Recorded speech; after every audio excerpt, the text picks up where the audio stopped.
call this meeting to order. This is a regular meeting of the Kirkwood Meadows Public Utility District for Saturday, June 8th. It's 8 a.m. Rena, you have some announcements. Yeah, welcome to the board meeting on June 8th. Bob Epstein and Standish O'Grady will be participating via teleconference. Due to this, all voting must be done by roll call, and board members must identify themselves when speaking. This meeting is being fed live over the internet, and the public can view this meeting by going to our website at www.kmpud.com. Follow the appropriate link, and if the public would like to make a comment, they may send an email to kmpud@volcano.net. Thank you. Roll call, Peter. O'Grady? Here. Andy? Here. Rickert? Here. Dornbrook here. Epstein? Epstein present. Okay. Okay, we have 3 sets of minutes before us today. Are there any comments on the minutes of March 30th, 2013? Do I have a motion to approve as submitted? Yeah, Peter Dornbrook, I move to approve the minutes of March 30th. Andy, second. All in favor? Oh, I'm sorry. Andy. Andy, aye. O'Grady. O'Grady, aye. Epstein. Epstein, aye. Dornbrook. Dornbrook, aye. And Rickert abstains because I was not at this particular meeting. Okay, then we have the minutes for the meeting of April 13th. And I do actually have a couple of comments. Rita, I apologize for not getting these comments to you in advance. The first comment is on page 14 of our packet. And it's the third paragraph under staff report and recommendation. And it says, Director O'Grady asked what the approximate cost would be for 9,000 feet of cable if we had to replace it with a conduit application. And they've rightly replied that it would be about $45,000. I think we need to be clear that that's for a repair. And not, because it sounded like that would be the option for using conduit rather than direct burying. So this is for the repair. So I just wanted that to be clarified. And then also on page, in my PDF file, it's page 17 right at the top. I'm not sure that it's the same for everybody, but it's the last paragraph above staff report and recommendation.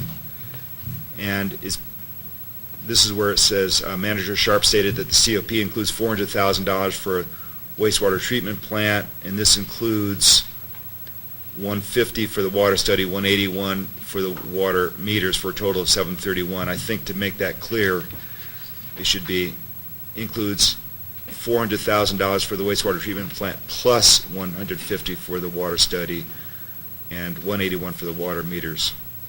When I read that first, I thought those numbers were supposed to add up to 400. Okay, those are my 2 corrections. Any other? I'd like to move then approval of the minutes for April 13th as corrected. Andy? A second? Is there a second? I'll second that. Dornbrook, second. Andy? Andy, aye. O'Grady? O'Grady, aye. Epstein? Epstein, aye. Dornbrook? Dornbrook, aye. And Rickert, aye. And then the third set is the minutes of April 21.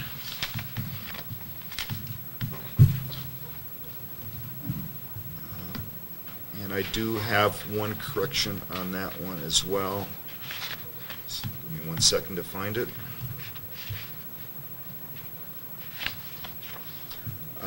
And this is under staff recommendation. This is on page 24 of our packet. I just want to, this is more for Dave Rightly than anyone else. It says, our engineer of record has stated that there is no reliability issue with direct bury and recommends the currently designed system.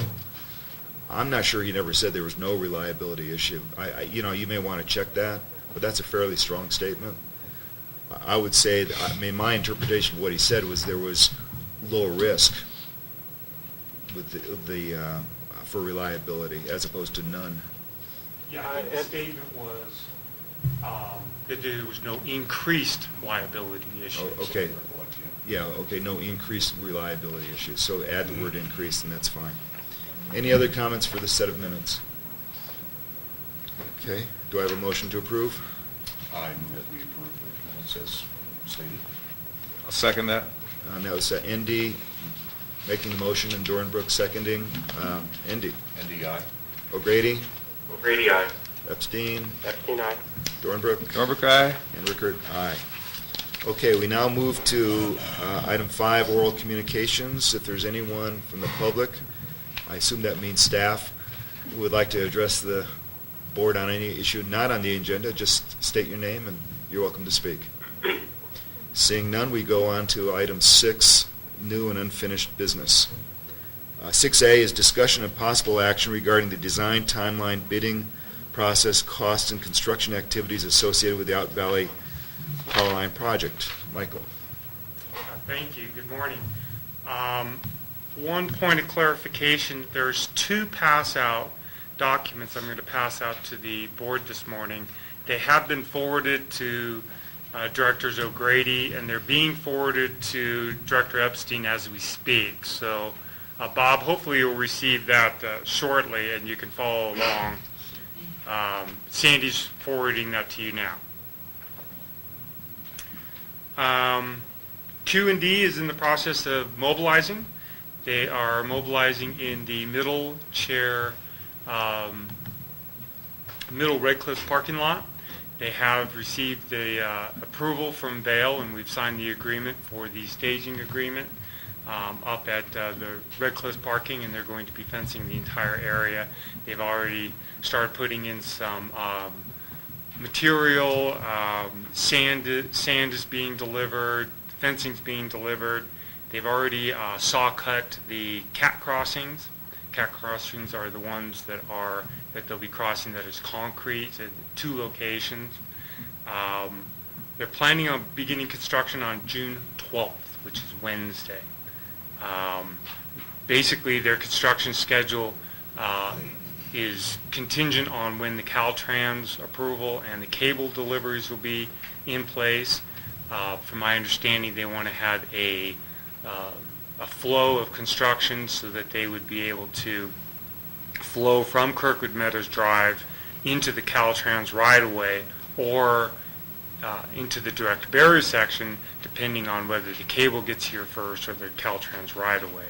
I think right now it looks like the Caltrans right-of-way approval is going to be forthcoming on, I think it's June 24th.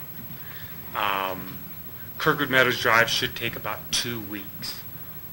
Looking at putting additional conduit from in Kirkwood Meadows Drive, 4 inches from Hawkweed to the north side of Highway 88. Jill, could you pass this out? Thank you. A 4-inch conduit from Hawkweed to the north side of Highway 88. It's been determined that the existing power at Hawkweed would be able to power anything that they might have developed over to the north side. So the 4-inch conduit will actually give us capacity to power future development on the north side of 88. A 4-inch conduit from Thimblewood to the new lodge to replace the direct burial. This is a 4-inch conduit that would be laid from Thimblewood right here all the way to the new lodge to replace direct burial.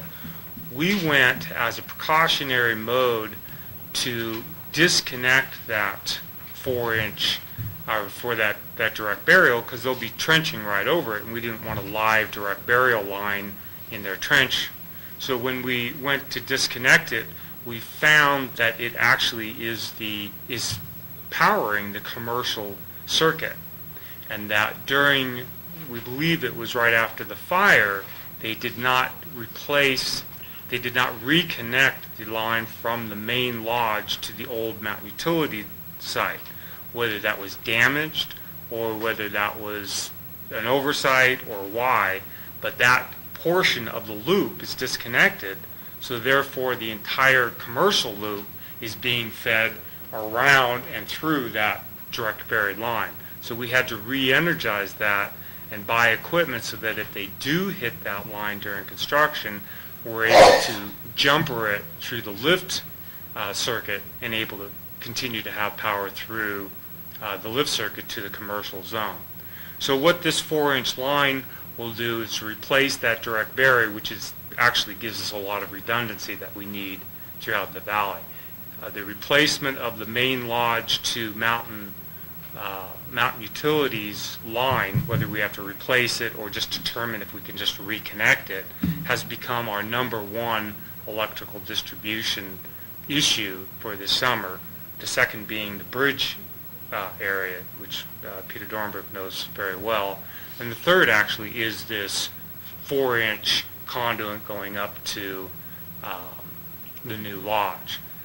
The next would be the Palisades electrical installation that was not done previously. The reason Palisades is important is because we have customers that are actually building homes and we need to get them power. And then the last, believe it or not, is the Loop Road. So our priorities have shifted with this knowledge, but you can see the importance of making sure that we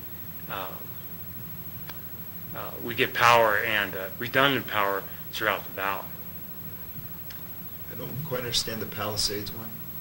Palisades, okay, so on Palisades, they ran electrical, there's 3 transformers on the north end of Palisades that have no wire run to them.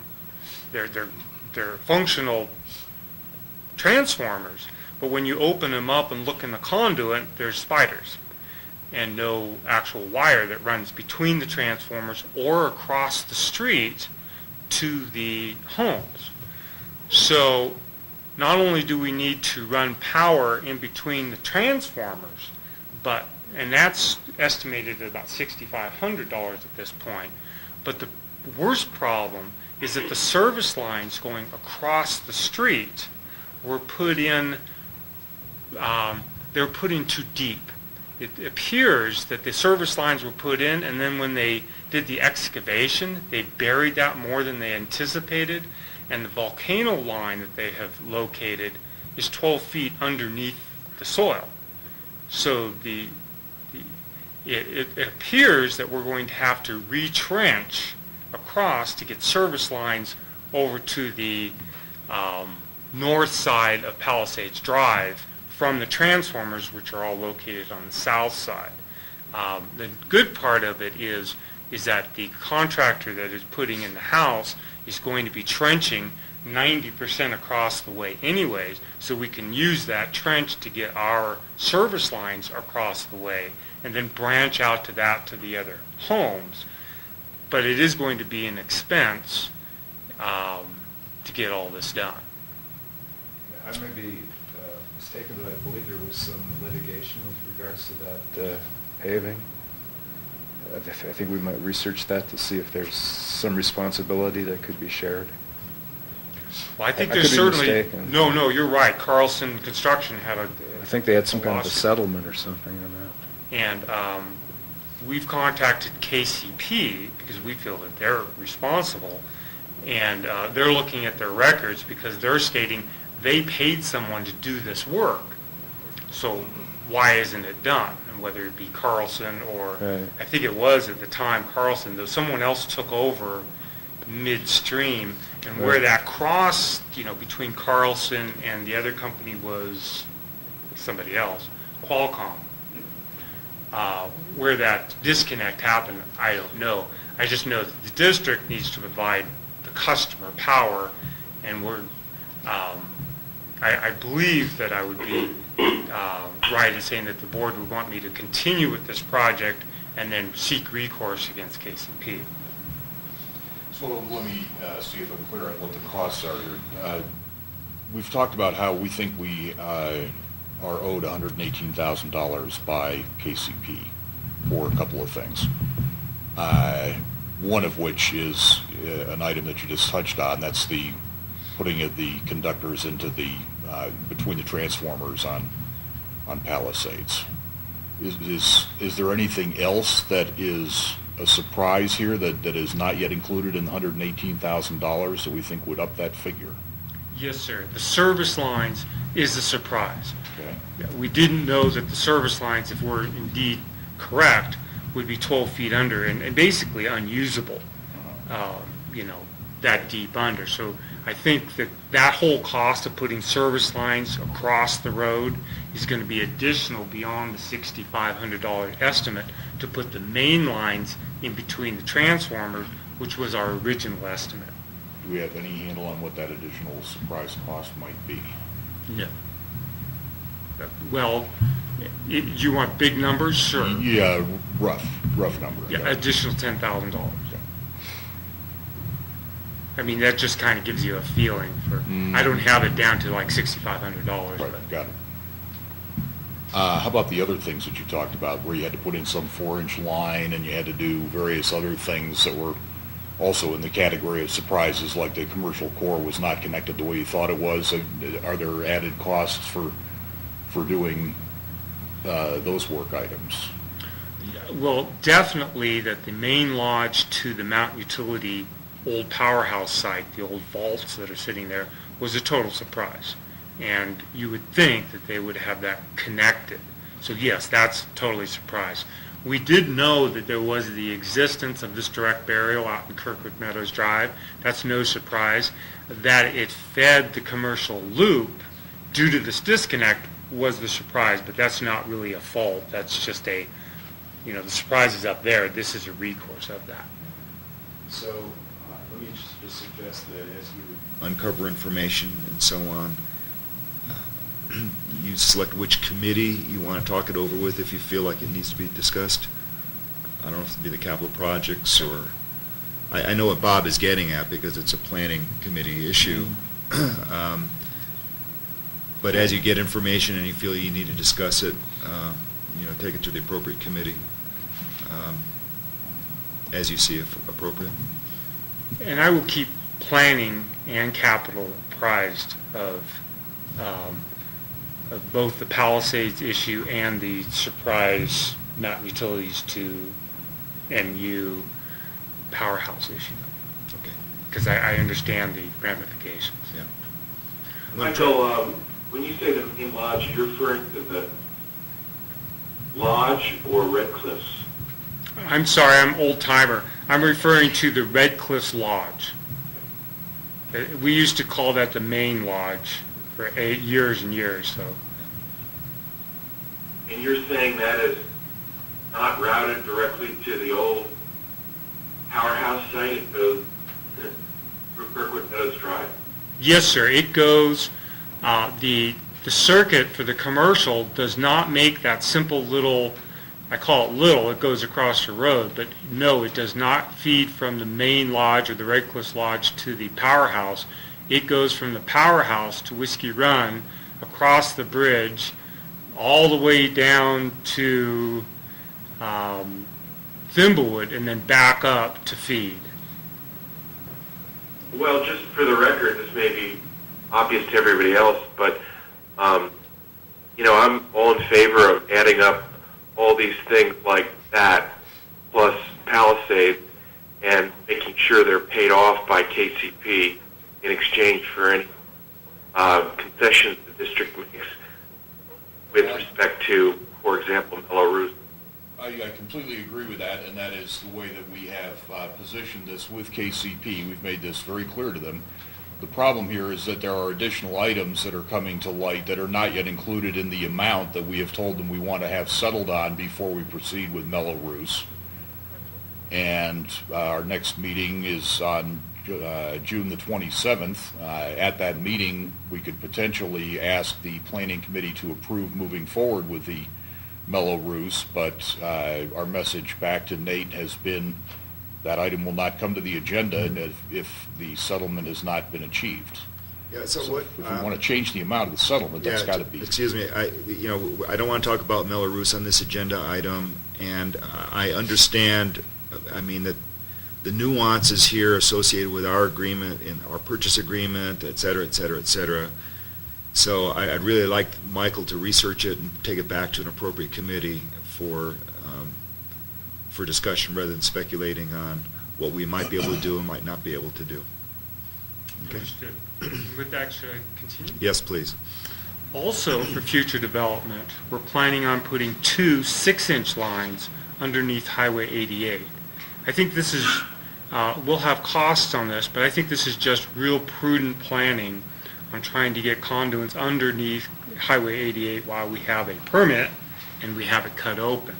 These 6-inch conduits, along with the additional 4-inch conduit, could potentially give us the ability to serve future customers and existing customers should improvements be made for electric, for water, for wastewater, or propane. So it gives us a great foot up on serving the North Kirkwood area with this. And so we also have requests to put Volcano in this trench from the north side of 88 to, I think it's Fremont, for a 2-inch conduit, and then Vail has a request to put a 3-inch conduit from the north side of 88 to Red Cliffs employee housing. This would be, both of these would be at their cost, and if the trench dimensions change because we have to go lower, deeper because of additional conduit, then that would be on their nickel.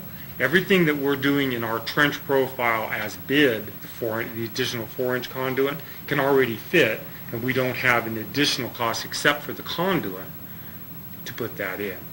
That's without Highway 88. We will go deeper to put in the 2 6-inch lines across by 88. So before you, and hopefully Bob, you've received this from Sandy now, is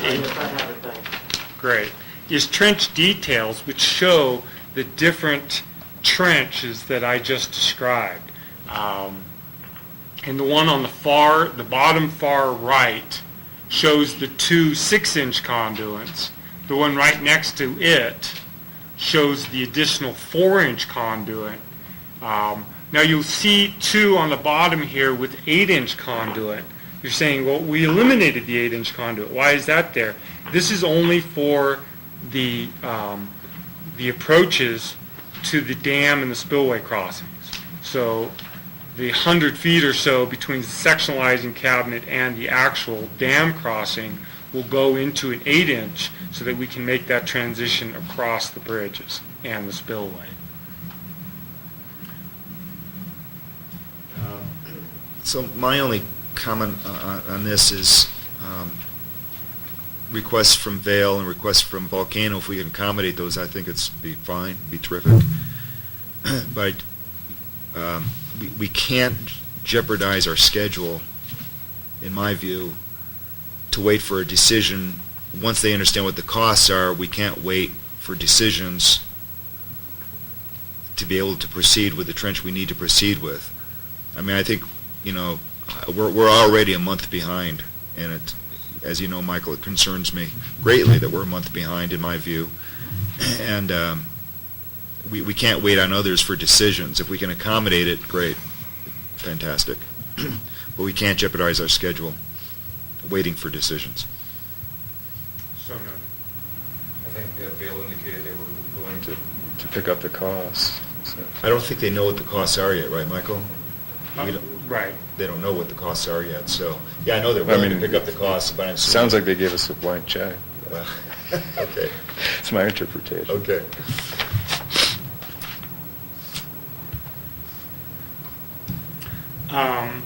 So unless there's any other questions on the trench details or the inspection team's meeting was held on Wednesday.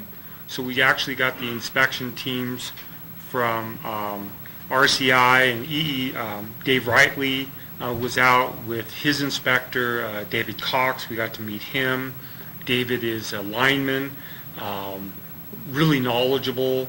I think he's going to be really helpful with areas like the bridge crossings and every other electrical areas where he's going to be bringing out different tools where we can actually determine what lines are hot. So not only will he be an asset for the out valley electrical inspections, but he'll also be an asset for in-valley distribution. And we seem to have quite a bit of in-valley distribution suddenly come up.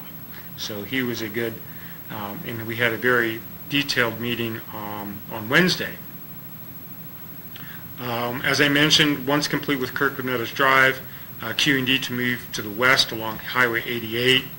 The Caltrans permit is anticipated on June 21st, and work staff is working with Q&T on a host of issues. Sandy's leading this effort, including water delivery, diesel.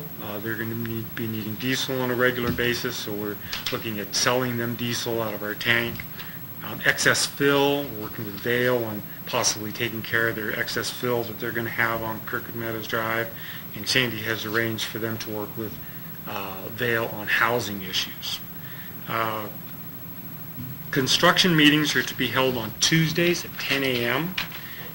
This will continue throughout the construction period, and the first one will be held on the 17th. They'll be held here. Q&D, RCI, staff, and Exponential will all be involved in those weekly construction safety meetings. Thanks again to Board Member Epstein and Customer Contact. We had a PG&E meeting on Thursday, actually went into Friday.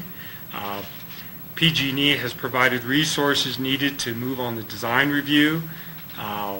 We had an intense meeting on Thursday with the goal to get PG&E approval of design to order the poles, so that at the end of the day, Friday, they were able to say, order your poles. You know, if you do what's on these pieces of paper, you can go out to bid for your steel design.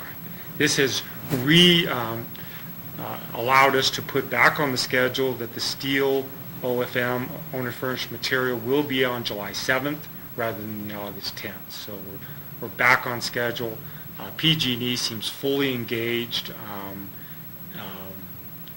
Team effort. I think they worked plenty of overtime last weekend to make sure that they were prepared for us. We are on track with the steel order, the CPUC submittal, the FERC, and the DSOD submittals are on track.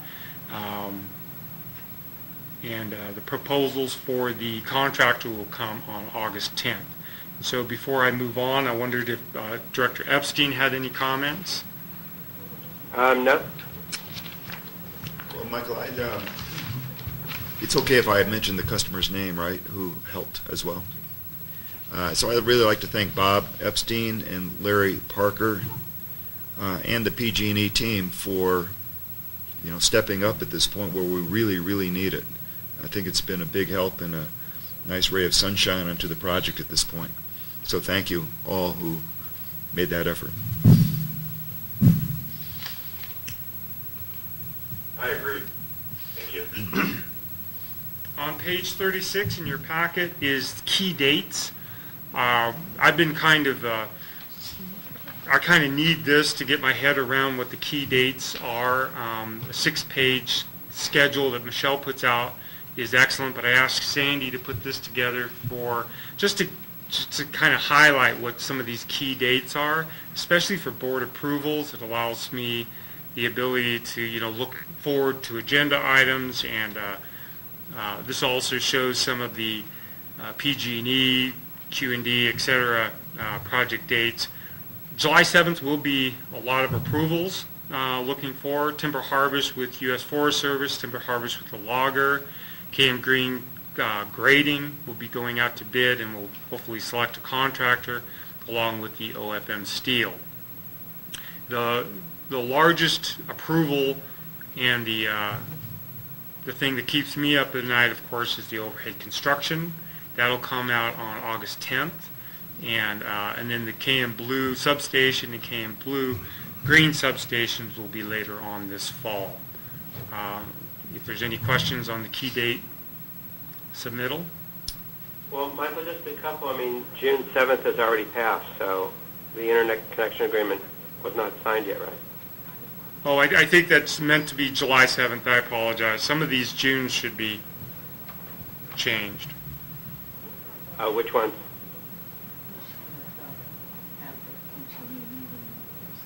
Excuse me, Sandy? Yeah, so June 7th, I'd say that that's probably going to be next week. Bob, that's what we were told at the PG&E meeting. Okay, and that includes all of the monies that we will owe PG&E? That includes the IA agreement, which has the tabulation of the monies that will be owed. Right. So if we were going to have discussions about the allocation of which things belong in maintenance, we would, I mean, are you going to try to make changes there? Yeah, so that's going to happen that'll of course begin once the project goes complete. It's my understanding that we can adjust the IA as far as the O&M, not only the O&M, there's two things with the O&M, not only what needs to be included, but also whether we pay it on a monthly basis or we pay it as a one-time upfront cost. And I understood that, from my understanding, we can adjust that with an amendment to the IA. Yeah, I agree with that, but if we're going to argue which items belong in it, we're in a stronger position to argue before we've signed than to try to change it after we've signed. So we did argue on what needs to be in it, and of course on a staff level, on PG&E staff level, they basically said this is what it is. Recently with our meeting of the transmission head, Harold Taylor, there might be additional room to negotiate or actually open up that discussion like you and I talked about yesterday. But we would try to do that prior to signing, right? Makes sense to me. Okay. And then, is it reasonable that they would actually, for the overhead steel, that they would actually start construction a week after contract award?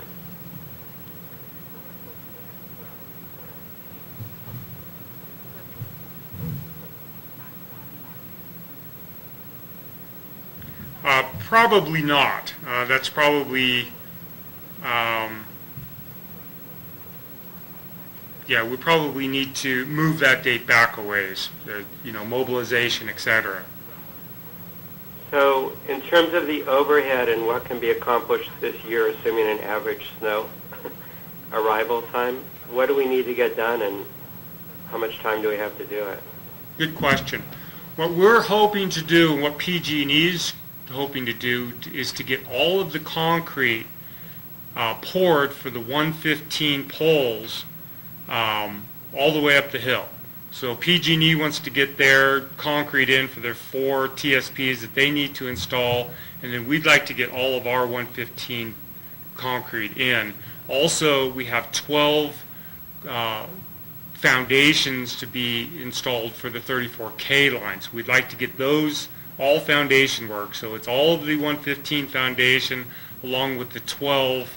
They're not actually foundations for the poles. There's foundations for auxiliary lines for the 12K V that we're working on. And we'd also... Foundations and install the poles, or just the foundations? No, just the foundations. We'd also like... Why are we ordering the poles? Excuse me? Are we also ordering the poles and not Oh, installing? yes. Yeah, we're ordering the poles, but they take a long lead time. Oh, I see. So we'd like to get some of the poles up, especially if possible, get all of PG&E's work and as many of the 115 as we can. And then over in the 34K, get all of the foundation work, which is 12 foundations there. And then the 34K line are direct embedded lines. We'd like to get the excavation and some of the poles, especially in the Spotted Owl area, done this year as well. So we should have the poles, the steel should arrive by the end of September. So depending on weather, we could have an extended period of construction, or we could be not putting many poles up at all, depending on the weather. Yeah, I think it's real tight, to say the least. Bob, did I answer your question? Yes, you did. Thank you. So also in the packet is the notice of construction. We've put out a notice to all of the people that had comments on the EIR, EIS. We posted in the Valley. It's on our website. Trying to let people know that this is forthcoming. And as you know, district staff has met with Amador County and Alpine County, letting them know that we are starting up and asking for any comments from their Board of Supervisors. Actually, Terry Woodrow our county representative should be with us today doing our tour of the Out Valley line. So, and then 2 weeks ago when we did the tour, Supervisor Haynes was also with us. So we've had 2 Alpine County Board of Supervisors attend. And on page 44 is the overall project cost. This will be updated for the next finance and board meetings. We're going to show some additional columns. We're going to freeze the column on the left, basically calling that the budget, and then showing an expense to date and a projected actual for future meetings. So that's the Michelle's work on page 44, and that will have 2 more columns, and we'll continue to update the rust tracking on page 45, which actually shows us the total rust budget, what we've drawn down from rust, what the remaining budget is, and the projected remaining actual expense. So I think this gives us 2 different looks at the cost, one on a rust flow basis and one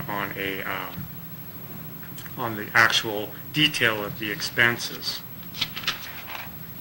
Michael, Michelle's write-up mentions an increase in the concrete cost because of a Caltrans requested change. How is that significant into this budget?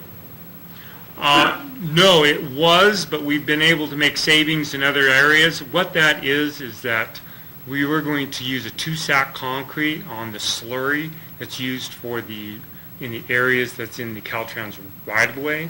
So basically, as per the trench detail, they're going to put in the conduits.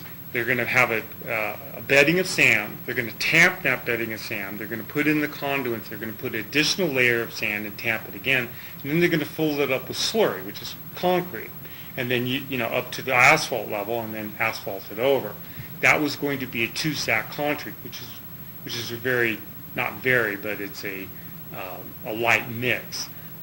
Caltrans has asked for a 3,000 pound, which is a calculation, which is the thicker mix of concrete there. It'll be easier to get compaction, of course. This is concrete. We're looking at that this increased cost should be around $14,000. So it's not a huge significant cost for that much, that change. Bob, did I answer your question? Yes, thank you.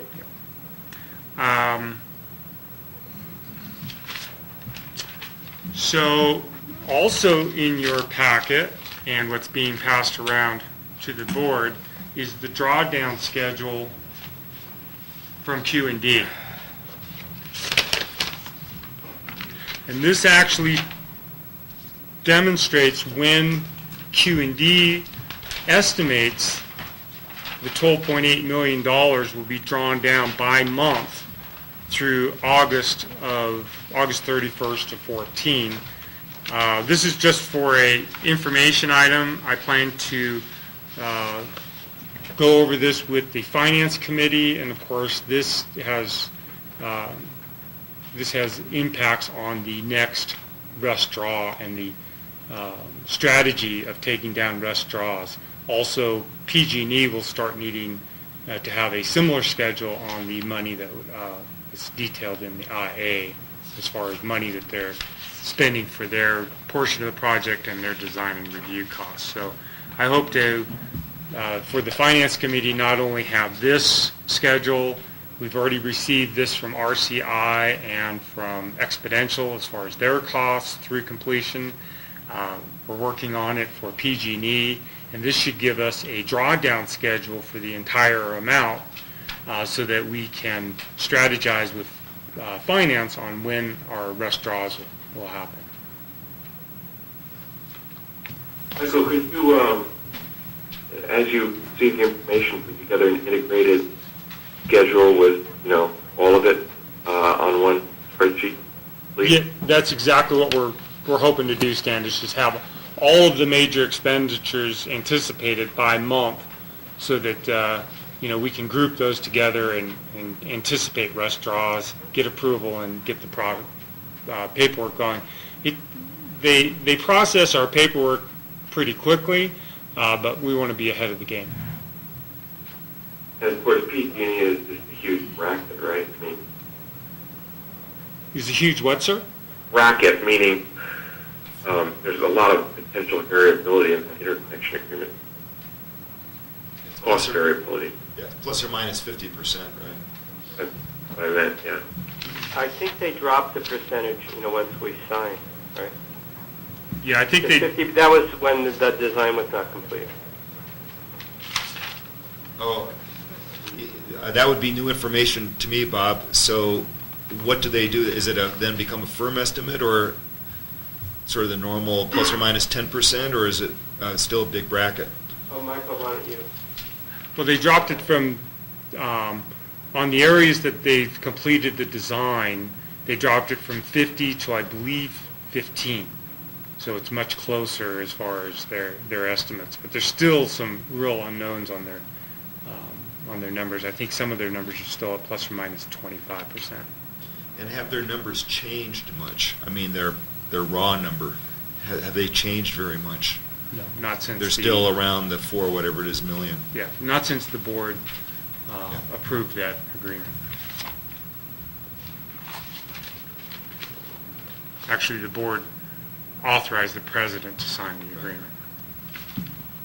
So unless there's any further questions, that is my update for item 6A. Are there any comments from the board on item 6A? Questions? Well, I guess, Michael, your overall sense of our ability to finish this by next fall. Thank you. I think that what we've accomplished with PG&E through hard work through PG&E and Dave Rightly and Tom and Dave Cox coming out from Exponential, I think we took a huge step forward with PG&E. Q&D seems to continue to be very confident, so I think our schedule's good. My major concern right now is the overhead construction estimates, which will appear on August 10th, and hopefully we'll have an estimate that comes in within 25% of engineer's estimate, and I think at that point we'll... Yeah, this is Eric. I'll just say that my bigger worry about the overhead is the schedule. The cost may become a worry, but I can only worry about one big thing at a time. So right now it's the overhead schedule, just because of the constrained time that we have and how long it's taken to get, to the bids for the overhead. Well, we took a major step forward this week, not only with the steel order, but also the submittals to CPUC, to DSOD, and FERC. We seem to be getting those submittals done. The submittal to CPUC, we were able to meet with them while we were down there, and it looks like it's going to be, there's two different types of review by CPUC. There's I can't remember, the PTI, which takes a year to 18 months, or there's the NOC, which takes 45 days to 60 days. And everybody's looking like we're going to get the notice of construction review, and it looks like we've got real positive news from those three fronts. So I'm more optimistic on the schedule than I Okay. Well, that's good news to me. Yeah, we're certainly better than we were 2 weeks ago. Yeah. It's just we've kind of taken any padding, if you will, I don't want to call it that, but any sort of extra time things, and it's kind of disappearing due to the late start this year. Okay, if there's no other discussion on item 6A, we'll move to item 6B, which is discussion and possible action regarding the purchase of a vehicle to transport personnel to KM Green during the winter. Michael. During the 2014-15 winter, the district needs the ability to access KM Green on a monthly basis, and the entire line is needed. For those of you that went on the tour 2 weeks ago, you realize that KM Green is in a very remote location, so it's imperative that we have some sort of a vehicle to get us there. At first, district staff was looking at a dual-use vehicle which could be used by the electric and the snow removal departments, snow removal to do ramp building and snow removal around the buildings. We've talked about that for years. However, as Director Dornbrook mentioned, there's possible problems with the 16-foot tracks, that you would have to actually remove the tracks. And we talked about at the last meeting to look at other alternatives.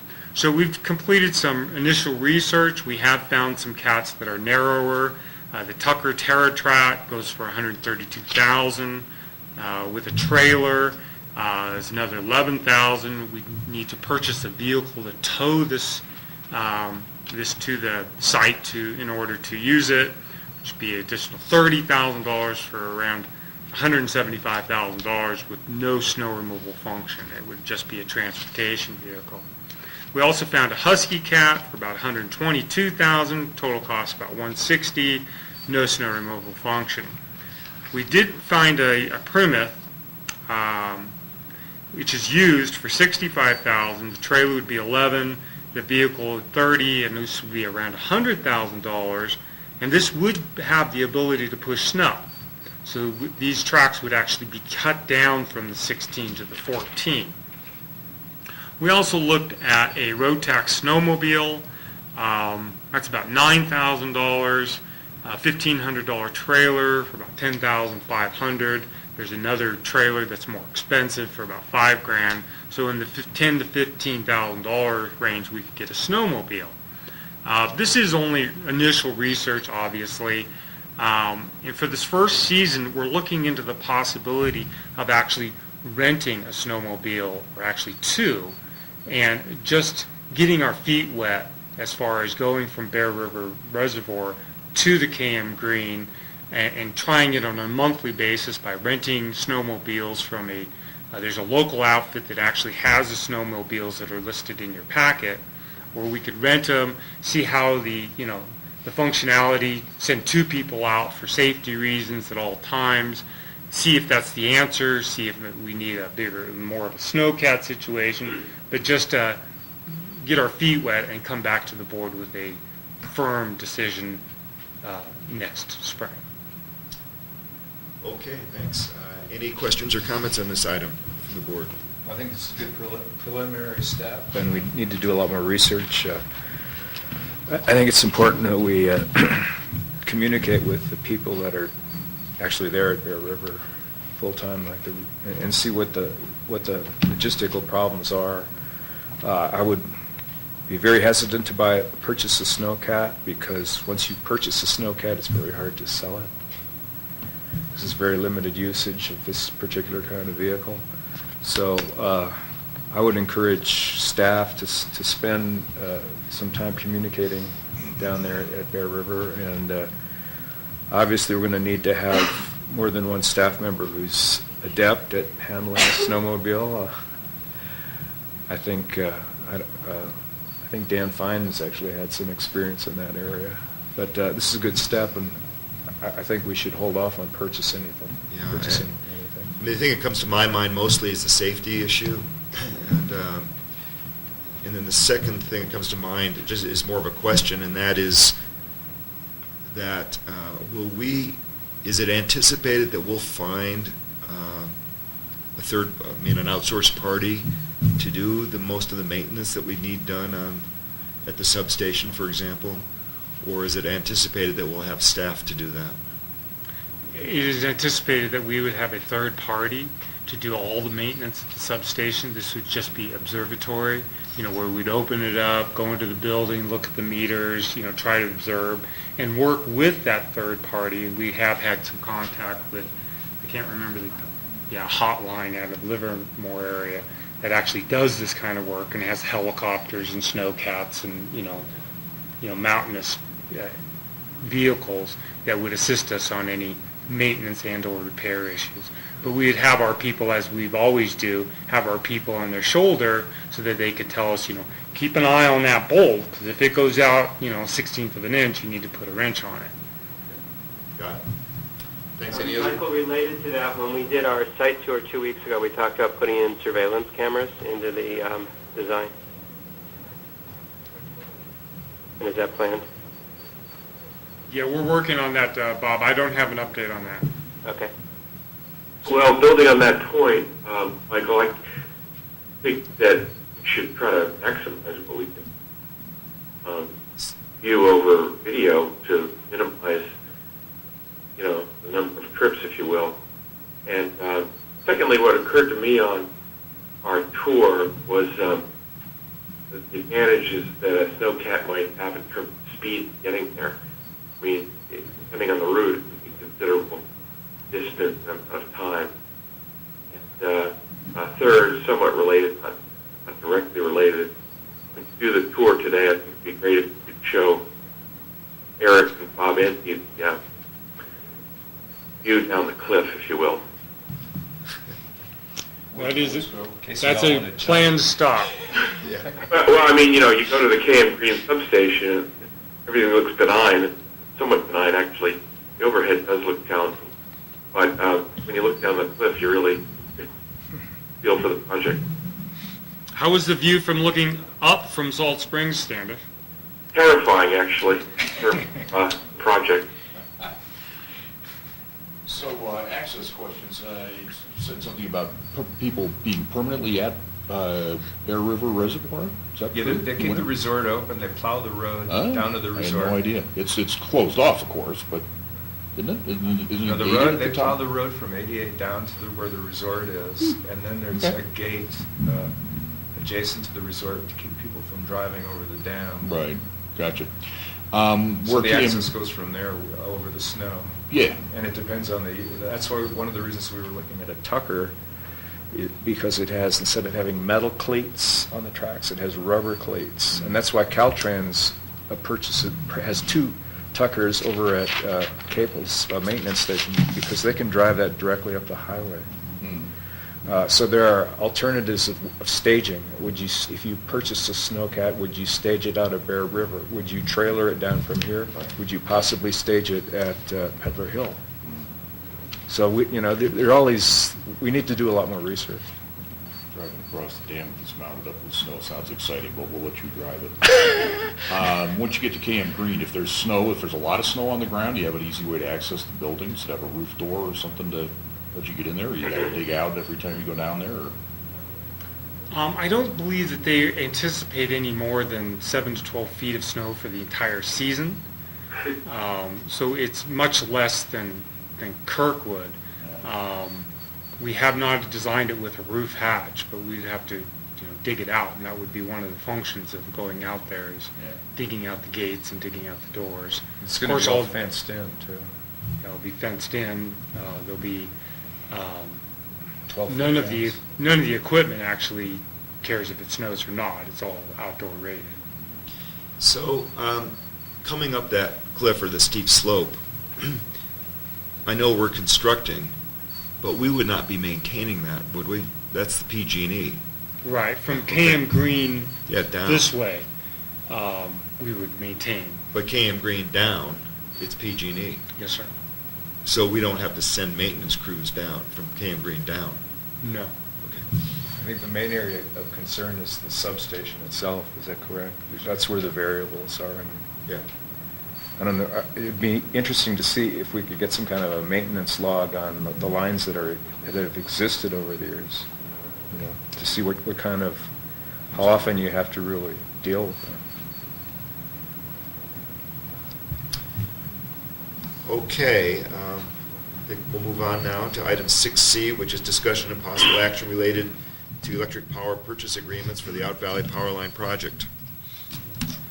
Once the project is complete in November 2014, and I also look forward to putting out that notice, Standish, we need to begin the purchasing of power off the national grid, and we can't wait till November. We need to start working on it now because it is a detailed process.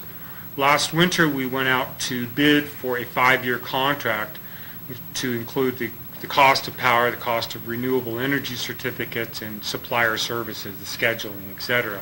Shell Energy was the lowest overall contract price. We worked with Chris Kiriakou from Cornerstone to help us get to that location. Then we went to a actual lawyer that works in that that arena, Dennis DeCure, who started looking at the actual letter of intent. And so the next steps for the district is to negotiate an enabling agreement and a letter of intent with Shell. That kind of puts us in the corridor to enact these with I think it's called a conditional approval in late fall of 2014. We'd enter into this enabling agreement not only with Shell, but we'd enter into enabling agreement with the second and third bidders as backup to that purchase. So meetings next week with Dennis DeCure and with Dick Shanahan to get this project rolling again. We kind of got an early start on this because it was a Rust contract approval issue that we had a plan in place. We have a plan in place, and now we're moving forward with that plan. We also, as an alternate to this, we're also meeting, I had a conversation with Jim Pope with NCPA yesterday. He's going to bring our proposal to their utility district managers next week, and possibly we'll be heading back down to Roseville to meet with NCPA the following. But I asked him as far as timing. He felt we were in perfect timing to get this ball rolling. So we are making efforts to get this back on the priority list, and this will be coming up as a regular agenda item as we move down this road. Any questions or comments from the board? And I'm assuming we're not getting any comments by email from the public on these things? Okay, thanks. Okay, we'll move on to item 6D, which is an update and possible action regarding the operations of the powerhouse and meteorological station installation. Welcome, Brandy. I'm going to start this up and let the entire board know that we had another issue at the powerhouse last night. PRV valve failed. These PRV is on the ammonia system, and just like on a water heater, they control pressure flow. And if one fails, of course, then you have to replace it so that you don't have a buildup pressure on your ammonia system. It should be noted that the original parts are suspect as far as their compatibility. These are $1,400 parts. If we have to, replace them all and put in backups, we're talking about 1,400 times 4 times 2 backups. We're talking about $8,000 to $10,000, and this continues with I was telling directors Rickard and Dornbrook is that when we started up the wastewater treatment plant, everything had to break once, and then we had a figure on what was going on. This seems to be the trend at the powerhouse as well. We had some issues with the ammonia pump, and it just continuing on these breakdowns. We do receive quite a bit of training during these, but it is costly during this transition period while we figure out which parts work, which were put in there incorrectly, which are compatible with ammonia. When we've had this issue with a number of items, and it just increases our costs. So are there warranties on any of this?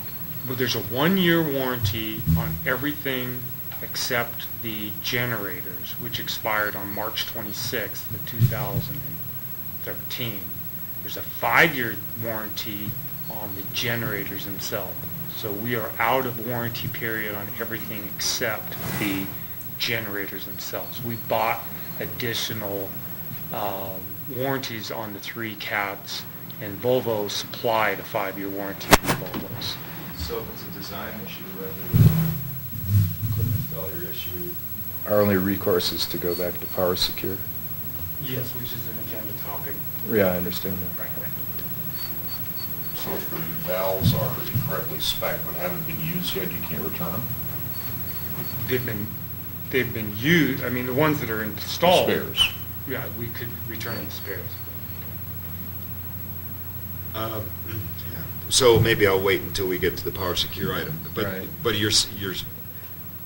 am I correct in understanding that these valves that just failed last night were specified and installed by Power Secure? Yes. Okay. So with that, I'm going to turn it over to Brandy for an overall update. And Brandy, remember, there's the phone here, you speak up. Yes, thank you. So as Michael mentioned, we had an ammonia pump issue on May 26th. Anytime we are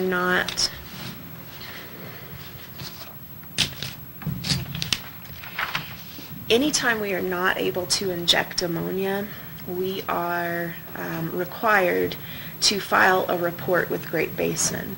We are not able to stay in the confines of our permit without ammonia injection. So we had a breakdown on May 26th. There was a leak at the ammonia pump at the main tank. That was reported. We were able to restore gravity feed, which also later failed. That sort of breakdown of the ammonia injection system only gives us a 24-hour period to fix the problem. So we were able to complete that during the 24 hours following the second breakdown. All of the reports were filed with Great Basin, and in your packet you see the letter reporting the end of the breakdown and the details. Great Basin is still reviewing this data. We have not heard back from them, but we have followed procedure. Our emissions were not to the extent that we have any national reporting standards or anything like that we have to do as well. So it was just a breakdown report with Great Basin. So they will be reviewing that and getting back to us. But basically, we have to tell them how we're going to fix the problem and prevent it from happening again. And we have ordered a second backup pump. We are also going to keep the ammonia tank level higher so that we can gravity feed more reliably. And as Michael said, we have a pressure relief valve problem right now. The pressure coming into the building is about 8 psi higher than it should be. So some of our indoor pressure relief valves are leaking. We are running on generator 1 right now, and it's holding. We're going to start ordering new PRVs Monday.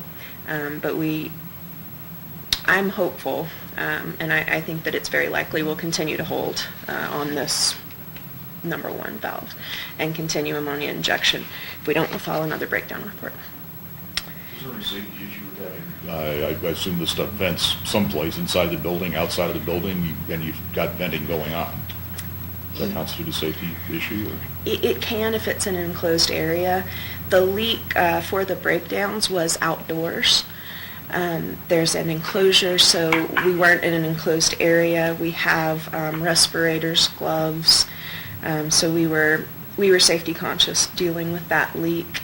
The ones inside are a little trickier to deal with. I don't know if anybody noticed, about 4 o'clock this morning it got really noisy in the valley, but because of that we were opening doors just to vent it outside until we got the leak stopped.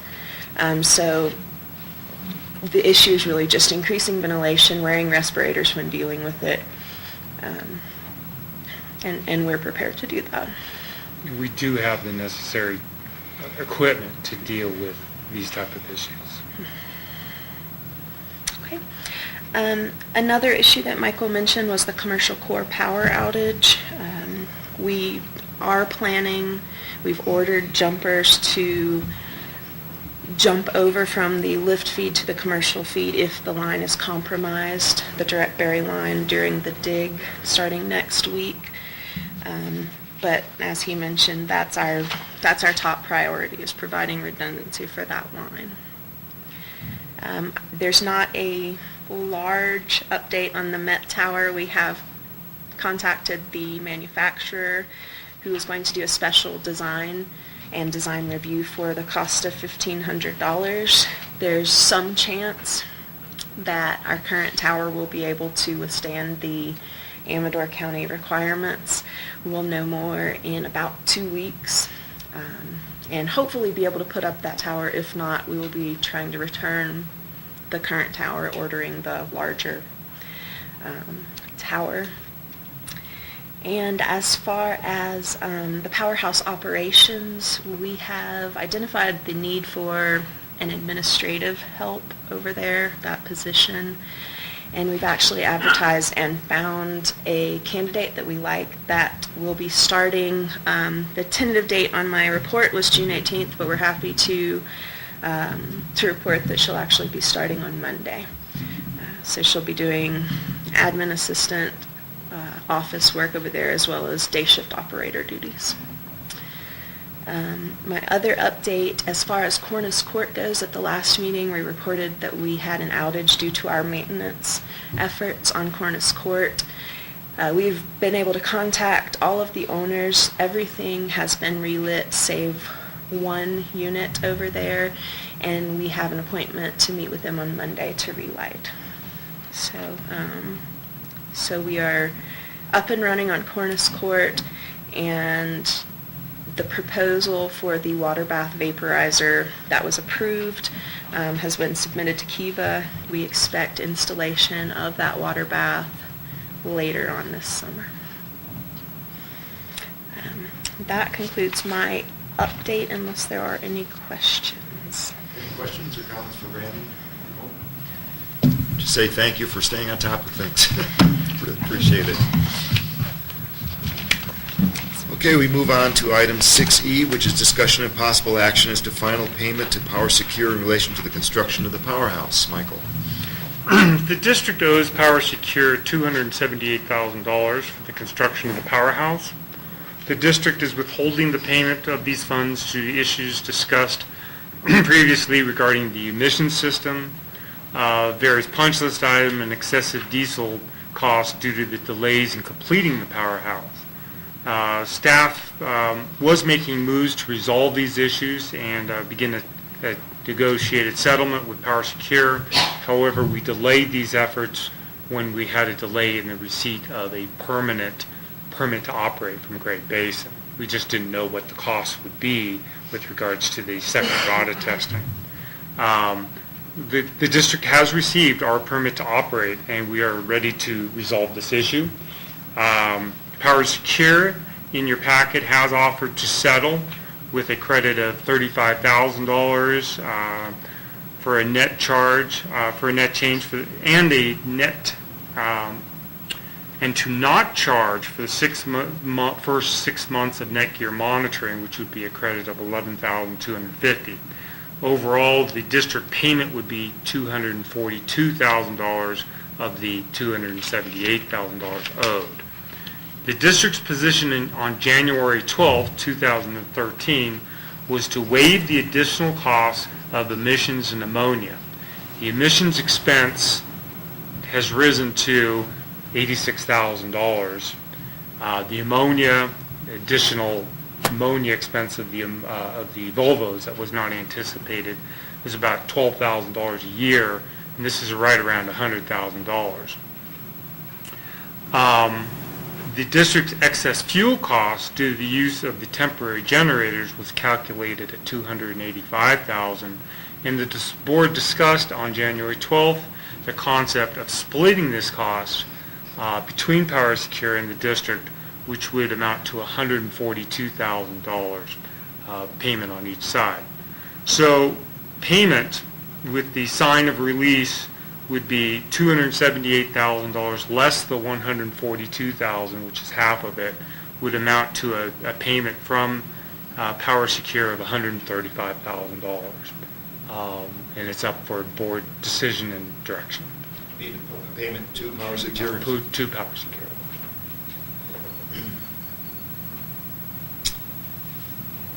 Well, any comments from the board? Thoughts on this one?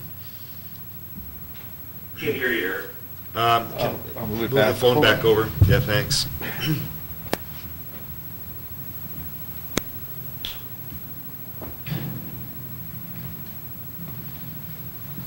Okay, so you're putting this forth as a proposal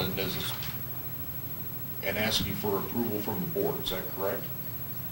The board's had a lot of input on this. I am putting this out as a first step. I feel that here's a staff's recommendation. Staff's recommendation is to follow previous board direction that was discussed on January 12, 2013, put out a letter to Power Secure stating this direction, that we're here willing to offer you a credit and split the difference of the excess fuel cost. If you would sign the enclosed release letter that was drafted by Shanahan, Director Shanahan, and then see what happens and see how the negotiations proceed at this point. Director O'Grady and I had a conversation. I think he asked a good question: is what is our relationship? And we still use PowerSecure, and we do have a good relationship, and we'd like to continue working with them. So, just to summarize what you said, our calculations, and splitting it in half would result in a payment to PowerSecure of $135,000. It would actually be a $142,000 versus the $255 that they've suggested, or $242. So it's a $100,000 delta. Right. It would be a credit of $135,000. Yeah. I mean, until I heard the discussion about the pressure relief valves, I mean, I personally was going to be fine with proposing that to PowerSecure. But if there's more stuff that they've designed, that they specified, designed, and installed that's failing, even though it's out of warranty period, there is this concept, at least it applies to architects, and I believe it applies to engineers too, of latent defects. And latent defects, are defects that show up sometime after a warranty period, and that doesn't matter. The designer is still responsible. So, I mean, I guess I'm okay with the 135, but now I'm wondering about, these latent defects and how we're going to be protected from those things. And what else is going to go wrong? What other part, because it wasn't compatible with ammonia or whatever, is going to go wrong? So I guess I'm okay with proposing the 135, and I'm also just wondering about still withholding everything. How about if we pay them the settlement with a memo of understanding of latent defects, some kind of clause? Well, the whole latent defect, I mean, Dick would have to look into that. This is legal stuff. It's not just a concept. It's embedded in law. At least it is for architects, and I assume it is for engineers as well, designing systems in California. I'm not positive of that. Well, we have been under the ammonia, working with the ammonia for over a year and a half now. So hopefully we've found a good percentage of what's incompatible. I'm not positive, but we have been operating for a year and a half. This is a no defect now. You put that in the category of something that we have found out, not something that we may find out later, right? So you could certainly make the pressure relief valve issue part of the settlement as you negotiated, it would seem. So that would potentially be another, I think your figure was $8,000 or $10,000 for a new set of pressure relief valves. That would seem like it'd be an added item to throw into this calculation were we to move forward. Standish, what's your thought at this point?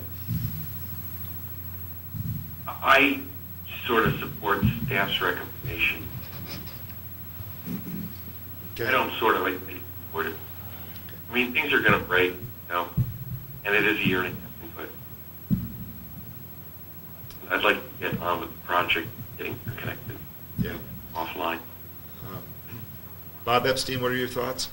I agree with what Standish said. I mean, there's, some things just happen, and I feel like we've treated them.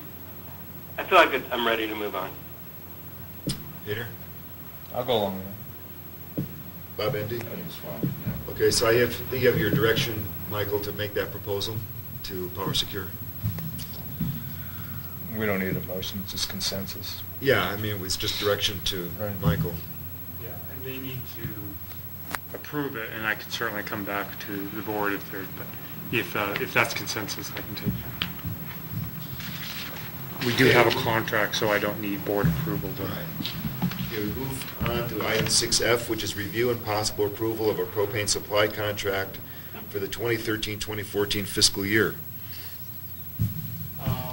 Brady Finchner has written a report on page 84. We've actually received two bids for the 2013 through 2015 seasons. We've asked for a 2-year bid so that we don't have to do this on an annual basis. Actually, we started with a 3-year bid, but the companies were uncomfortable with that, so they've gone to a 2-year bid. Kiva has, not only is our current provider, but they've provided us excellent service as far as engineering services. AmeriGas has requested to bid. Kiva came in at basically 10 cents over laid-in cost, which is basically what their costs are. AmeriGas came in at 9.5 cents cheaper. However, this is based on the Reno cost rather than the San Francisco cost, which is considerably higher. So at this point, it is staff's recommendation to continue using Kiva Energy for our propane contract, not only because they've provided a cheaper cost proposal, but the invaluable support Kiva has shown to the district in propane issues. And AmeriGas does not provide that kind of support. Okay, comments from Michael, the... I didn't understand the 10 cents. I mean, what are the units? Units are per gallon. And how does that relate to a cubic foot, which is our rate unit? From my understanding is that there's a laid-in cost. There's a cost of all of the providers in the Bay Area, and then they add 10 cents to that cost, which is a public figure that you can look at, and that pays for not only their overhead but their cost of delivery services. Right, but my problem is that our current charge per cubic foot is less than 10 cents. Yeah, I'm going to impress you here, Bob, off the top of my head. It's 36.4 cubic feet per gallon. So it's about 1/3 of a cent. But this figure isn't including, it's not including the base So the cost. cubic foot is after it's gone to atmosphere, as opposed to liquid. Yeah, say that again, Bob. I'm sorry. So the cubic foot is as a gas, Correct. Right. and the gallon is as a liquid. Exactly. That's right. Well, I am impressed there. You were correct. Yeah. Of course, it could be 34.6. I don't really remember. It's Well, 36.78. don't put yourself down. Yeah. 35.79. Yeah. Bob just asked me a question. That is at sea level. Here we have to apply the 0.79 factor. But this is the same provision that we have today, right? This hasn't changed from the contract. This is the exact same contract, and we recommend extending that for additional 2 years. So moved. And I'll second that motion. So O'Grady made the motion to approve this contract. Rickard seconds. All in favor? O'Grady? O'Grady, aye. Epstein? Aye. Dornbrook? Aye. Indy? Aye. Rickard, aye. Okay, we move on to item 6G, presentation of the district's preliminary 2013-2014 financial budget. Jill, are you just going to sit there? Or are you going to- Any questions? Are you avoiding this? Enclosed in your packet on page 88 is the current version of the 2013-14 budget. In discussions with Board Member O'Grady, we have reverted back to the format which was approved in August of 2013. Page 88 shows the monthly budget, breakdown of the actual proposed budget. Important notes that revenues have been increased by a CPI increase of 1.1% and the 2% increase shown in the Russ financial forecast. This holds true for all departments. Total enterprise revenues are forecast at $7.9 million, which includes interdepartment allocations. With property taxes included, total operating totals $8.8 million. Operating expenses, including depreciation, are forecast at $8.2. This, with interest expense of $782,000, brings us to a net loss of $155,000. Net income before depreciations totals $1.673 million, is reflected on page 88 on the lower right-hand corner. On page 89 is the quarterly consolidated income statement. This reflects the 2013 year-end forecast to the 2014 budget on a quarterly basis.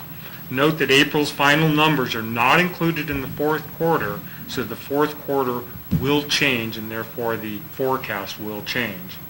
2013 will more likely reflect a loss of closer to $350,000 rather than the $108,000 reflected.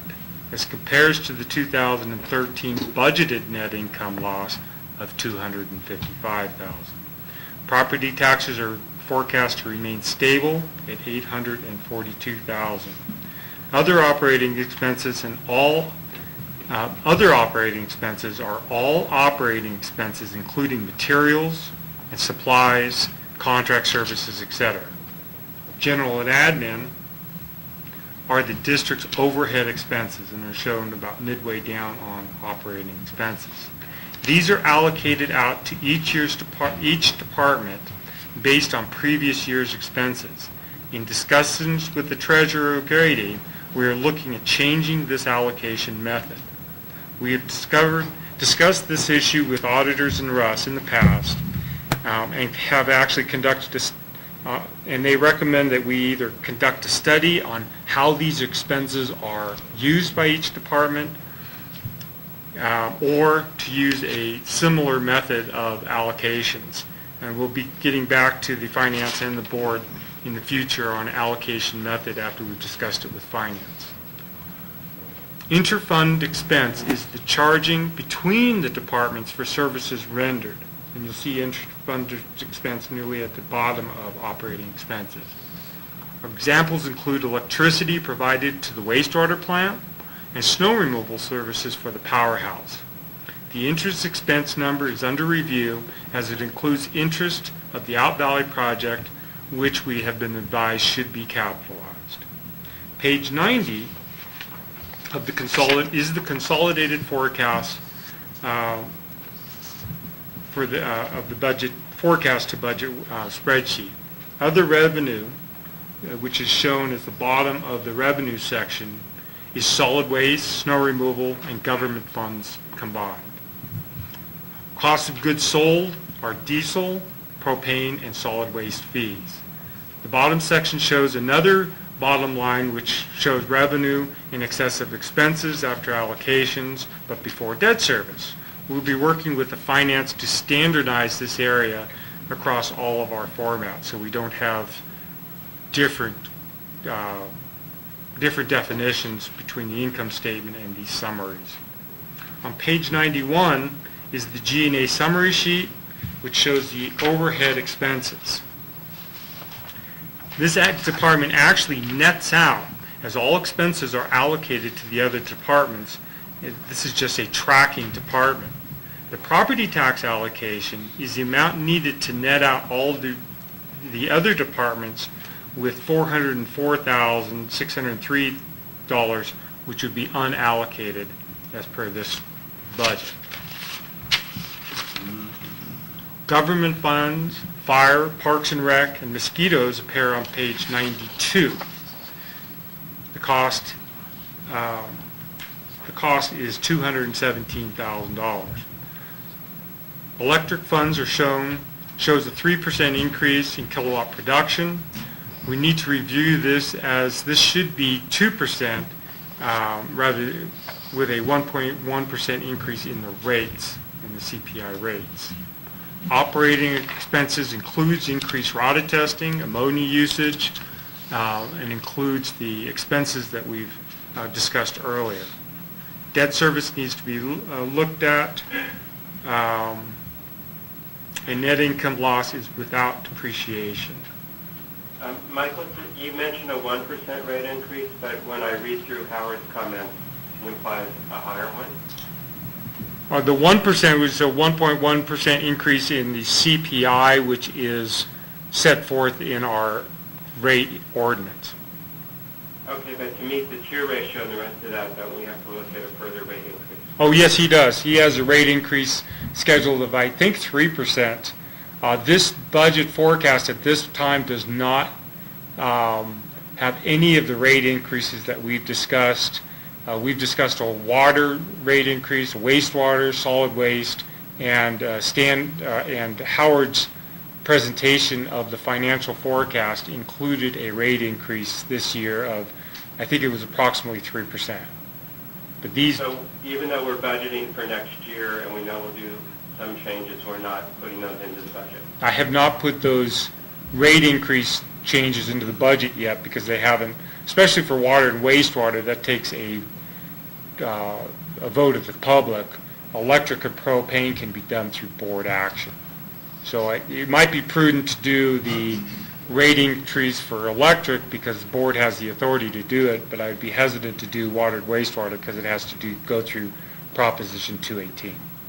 Okay, just as long as we don't make any decisions that don't anticipate the rating. I mean, because we have to do the electricity, which is required by contract. And we can reflect that, Bob. As just an assumption going in, I didn't show any of the rating increases, but Well, I would defer that to the Finance Committee discussion. I just wanted to make sure I understood it correctly. Yes, sir. Okay.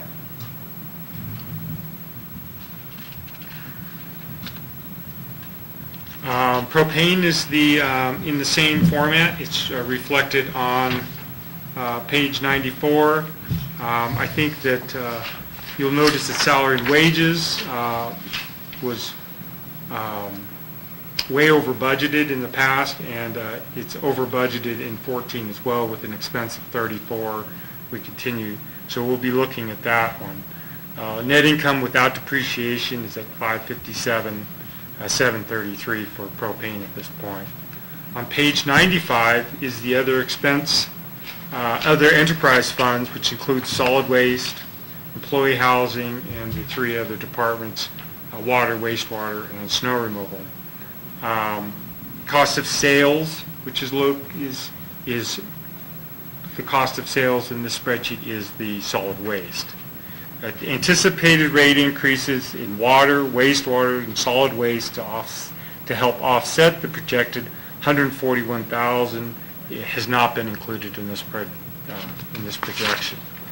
Overall, this is a work in progress, and staff has taken steps to a certain point, and now it's up to Jill and I to work with the Finance Committee to finalize. I think we have a lot of work with regards to format, the assumptions, and the allocations that I look forward to working with Finance and Treasurer O'Grady to get to the next step.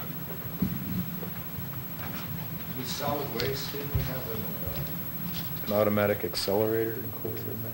That's one of the issues that we don't have that I'd like to put into the All right. next. I know we talked about that. We never did that. No, it does not have a CPI increase.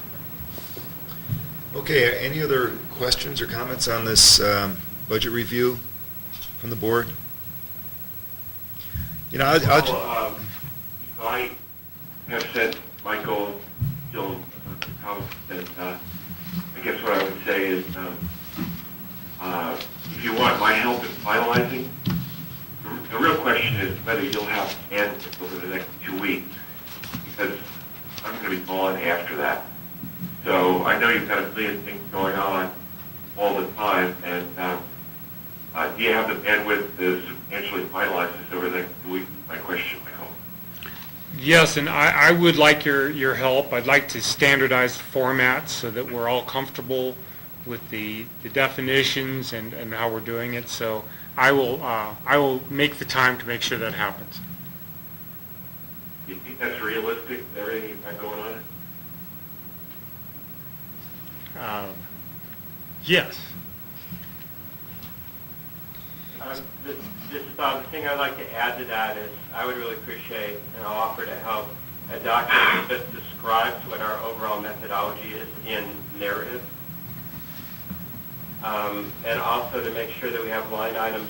We have fixed costs, and then we estimate how many units of a product we sell in order to cover the fixed costs, and it's good to track whether we're actually covering our fixed costs. In other words, whether our assumptions in the rates are actually being met. Yeah, I saw your email on that, and I think that's going to be a valuable tool, Bob.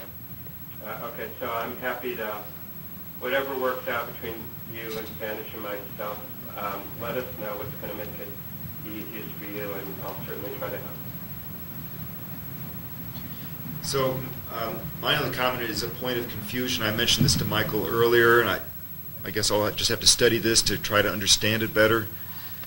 I understand what interfund expenses are, so that's not confusion. What I don't understand is why in a consolidated statement where everything is where all departments are included, why the interfund expense isn't zero. Because there's, it's going in someplace, going out of another place. I don't know why there's numbers there. So, for example, if I look at diesel fuel, a little over $2 million. That includes all the diesel costs. Some of that is allocated out to departments, and it comes back in revenues. So I don't quite know why interfund expense isn't zero. I know there's a good reason for it. It's just I don't understand it. And since it's a $521,000 item, I just want to understand it better. Isn't it an auditing issue? Well, there need to be interfund charges. I understand that. I completely understand the think it's interfund appropriate in the aspect. budget? I just don't know why in a rolled-up consolidated statement it isn't zero. That all the puts and takes are taken care of and it's zero. But it must have to do with something, how the revenues are recorded or something that I don't quite understand. So, Michael, I may have to come back to you with more questions on that, or Jill, to understand why it's that way. I agree with your point, Eric. Interfund expense, consolidated, zero. Yeah. So the question I would have looking at the numbers, as I understand them here, is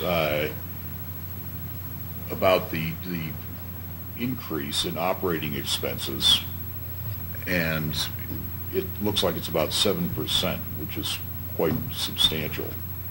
Is that really what we want to be doing with the business, is increasing our operational costs by 7%?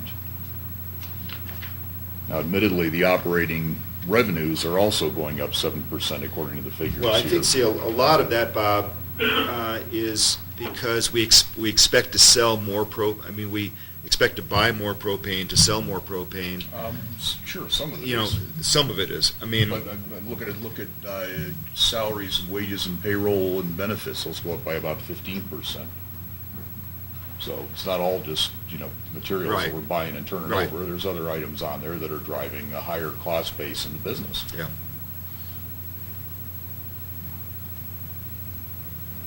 So are you asking for a detailed explanation of that?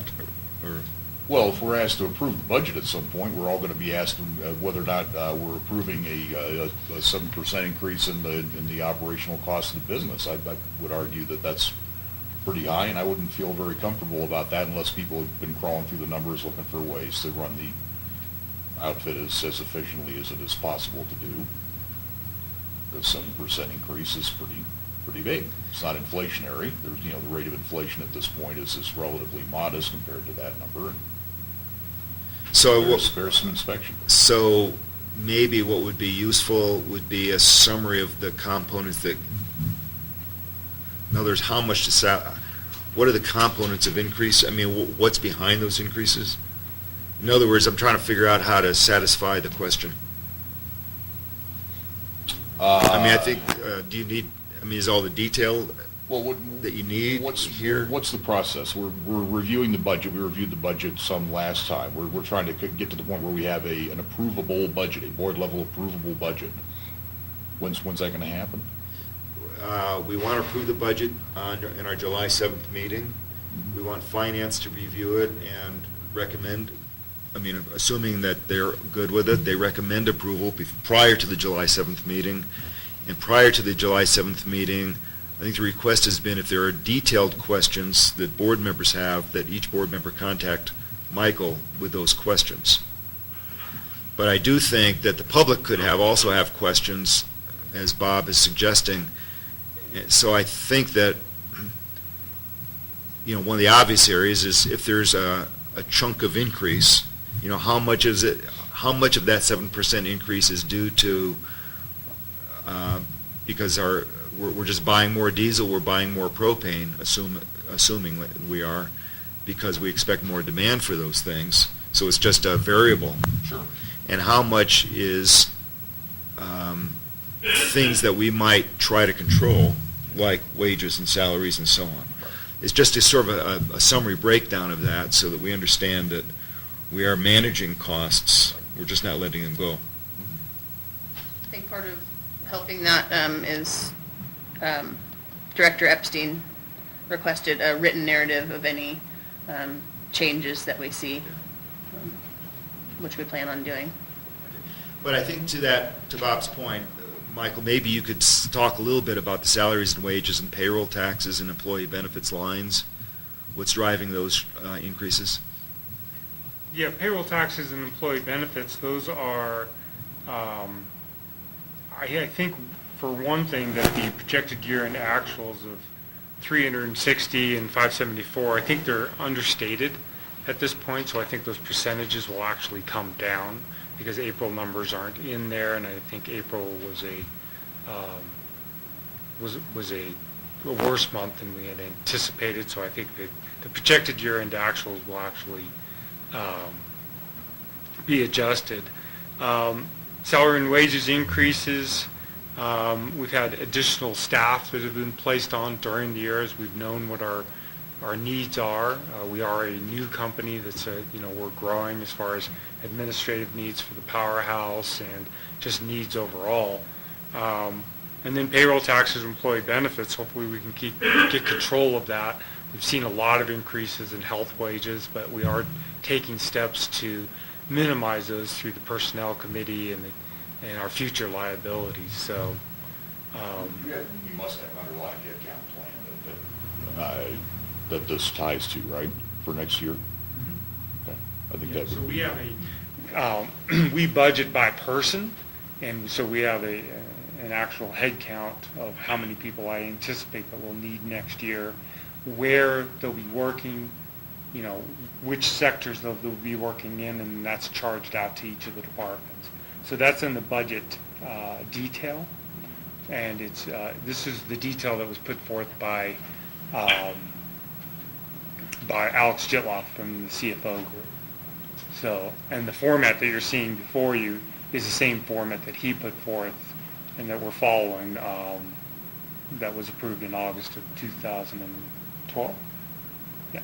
So I think in some ways part of me understanding the budget and feeling comfortable with it, I would want to see the headcount plan just because it is one of the major drivers. And So for those on the phone, Bob Endy was just asking for seeing the headcount plan as part of the budget review, which I think is a good idea.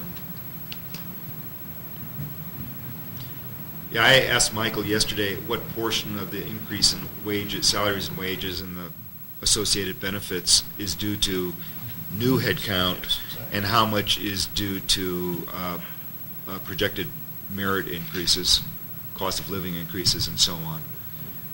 And so that's the kind of thing I think in the narrative, if you could state that would be very useful. Okay, any other questions or comments on this review of budget? Okay. Thank you, Jill. We move on to manager reports. General manager report is 7A.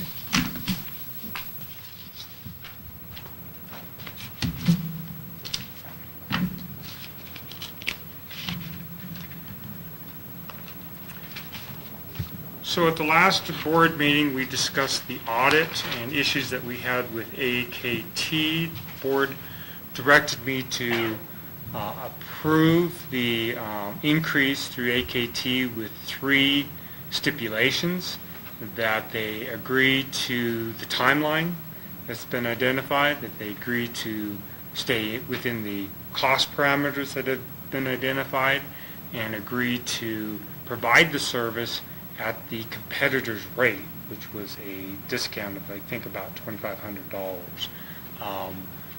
Office Manager Campbell and myself met with AKT and got assurances that of all three of these items. So therefore, I have approved the contract with AKT, and it appears in your packet. AKT quickly made travel arrangements, and they will actually be here on Monday for the pre-audit. They'll be here Monday through Wednesday with a team of 3, and they've already been requesting a significant amount of information, and it's our plan to assign specific staff members to the auditors as they come out and try to make sure that we get the most out of this first meeting as possible so that the audit in August goes well. And the audit in August is scheduled for August 10th? August 5th.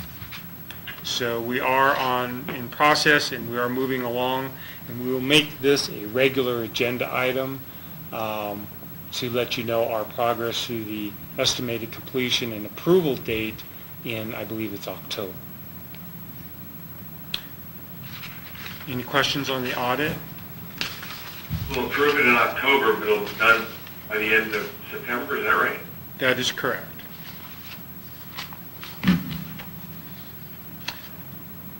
If there's no other questions, I'll move on. The telephone system upgrade has been delayed. We're looking now at a July 24th through 25th time period.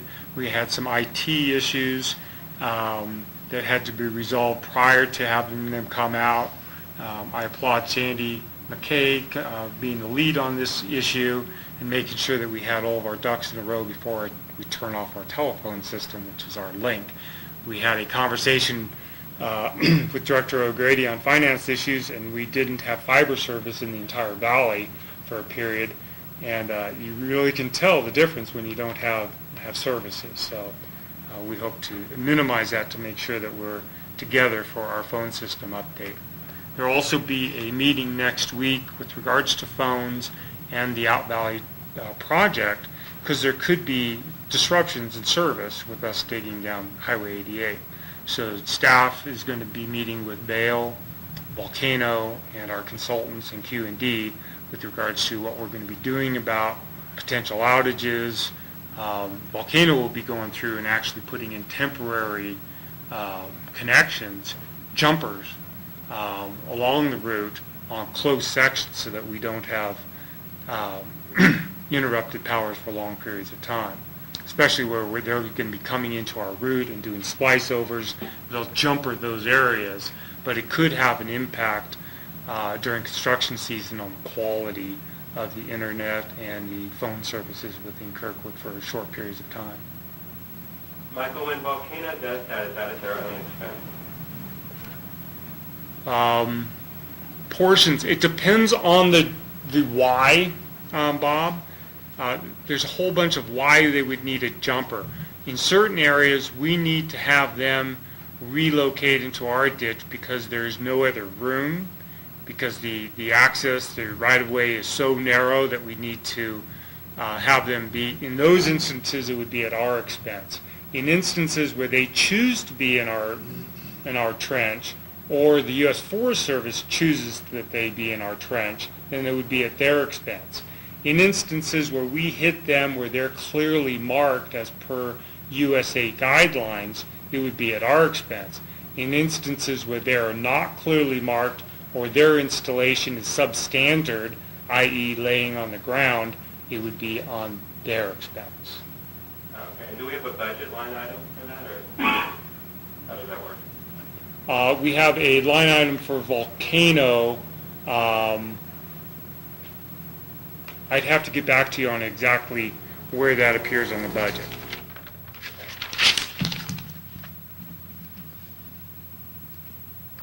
Is there any other questions on that? In your packet on page 100 is an update from District Engineer Wheeler. We're completing the final stages on the Dangberg tank removal. We just need to get an authorization through the U.S. Forest Service. We've got the annual reports going on.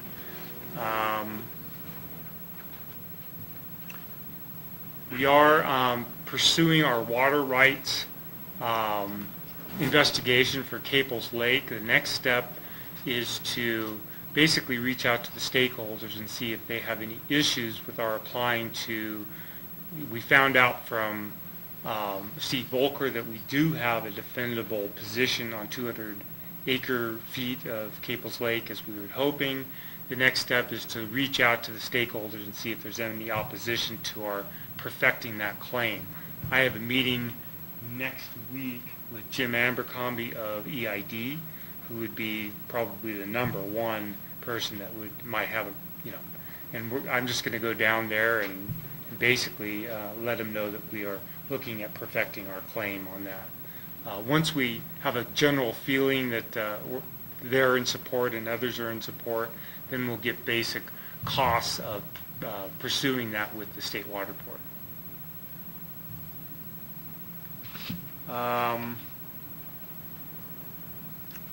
Membrane replacement, the schedule is on time. We're also looking at a change order for the membrane project of installing a wall at the wastewater treatment plant. Michael, just one other comment on the water rights. Yes, sir. So we have to go before the board of the State Water Resources Control Board, is that correct? Yes. Okay, so just so you know, Felicia Marcus is the board chair, who's somebody I've worked with for many years. Oh. That's a good note.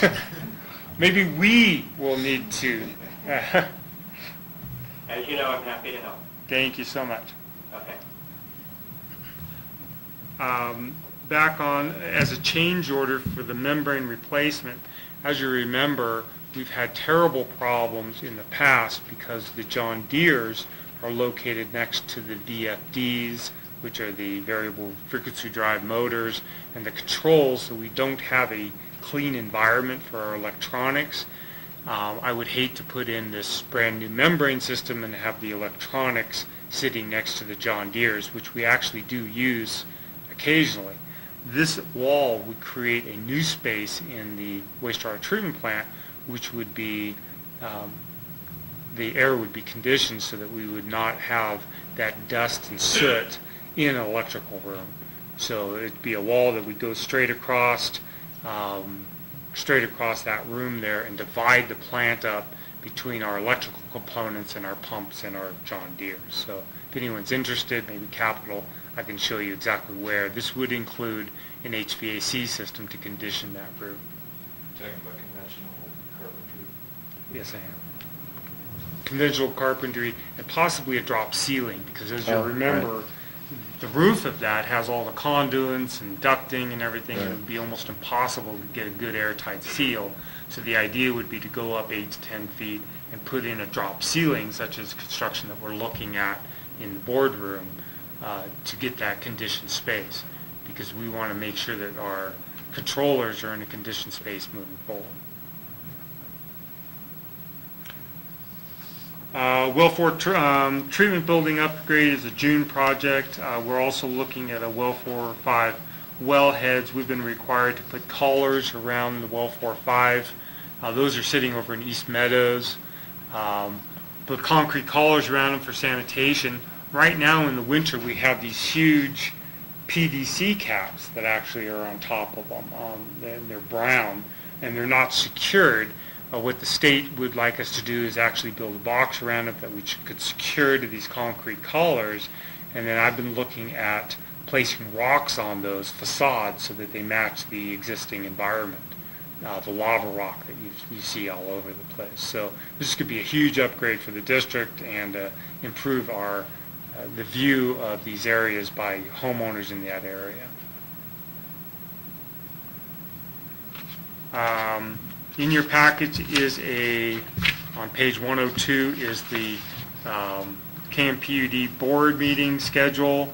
To note that the July meeting will not happen on the 6th, it'll actually happen on the 7th, and the September meeting is now currently scheduled for, I believe it is Labor Day weekend, which would be the which would be the 1st. And that's a change from the 8th. Yeah, and we certainly, or would be the change from the 7th, but we typically do it on the Labor Day weekend, but it's board direction on what, when you want to have it, but that's what we did last year, Bob. On Saturday, July 6th is the wine tasting with Rick will go over, but we do plan on having a groundbreaking ceremony for the Out Valley project at that time with gold shovels and hard hats and everything that's necessary in a situation as that. Future agenda topics, on July 7th, we hope to look at the CalPERS cafeteria plan resolution. Rena will be the lead on that. Once again, we'll be discussing the 2013-14 budget. We hope to have the first presentation of the rate study, and then a ton of Out Valley issues, the timber harvest, the Out Valley steel, the CAM grading. We will have a closed session for performance reviews. We'll continue to discuss power purchase agreement, and possibly the Mello-Roos issue will be on the agenda. This is just tentative at this point. Some of these items might get scooted. August, we'll look at the Out Valley contractor bids and the well 4-5 wellhead improvements, as I mentioned earlier. September would be the time that we would go to public hearing for the rate study, capacity study, final presentation in September, substation OFM, and the substation construction. And then finally, in October, review and approval of the district audit, which was completed in September. And unless there's any questions, that is I just have one other question, Michael. Yes, The please. December board meeting is scheduled for Friday the 13th. Is there a reason why it's not on the 14th? We try to have our Friday, our December board meeting prior to the party, so we have it on the Friday. Oh, okay. Yeah, so So it's not at 8 a.m. then? no, it's actually, I think it's more like 4 o'clock, and we go for a couple hours and then we have our party. Okay, So so 4 p.m. on the 13th? yes, sir. Okay, thanks. Any other questions that I could answer? Thank you, Michael. Let's go on to the operations report. Welcome, Rick.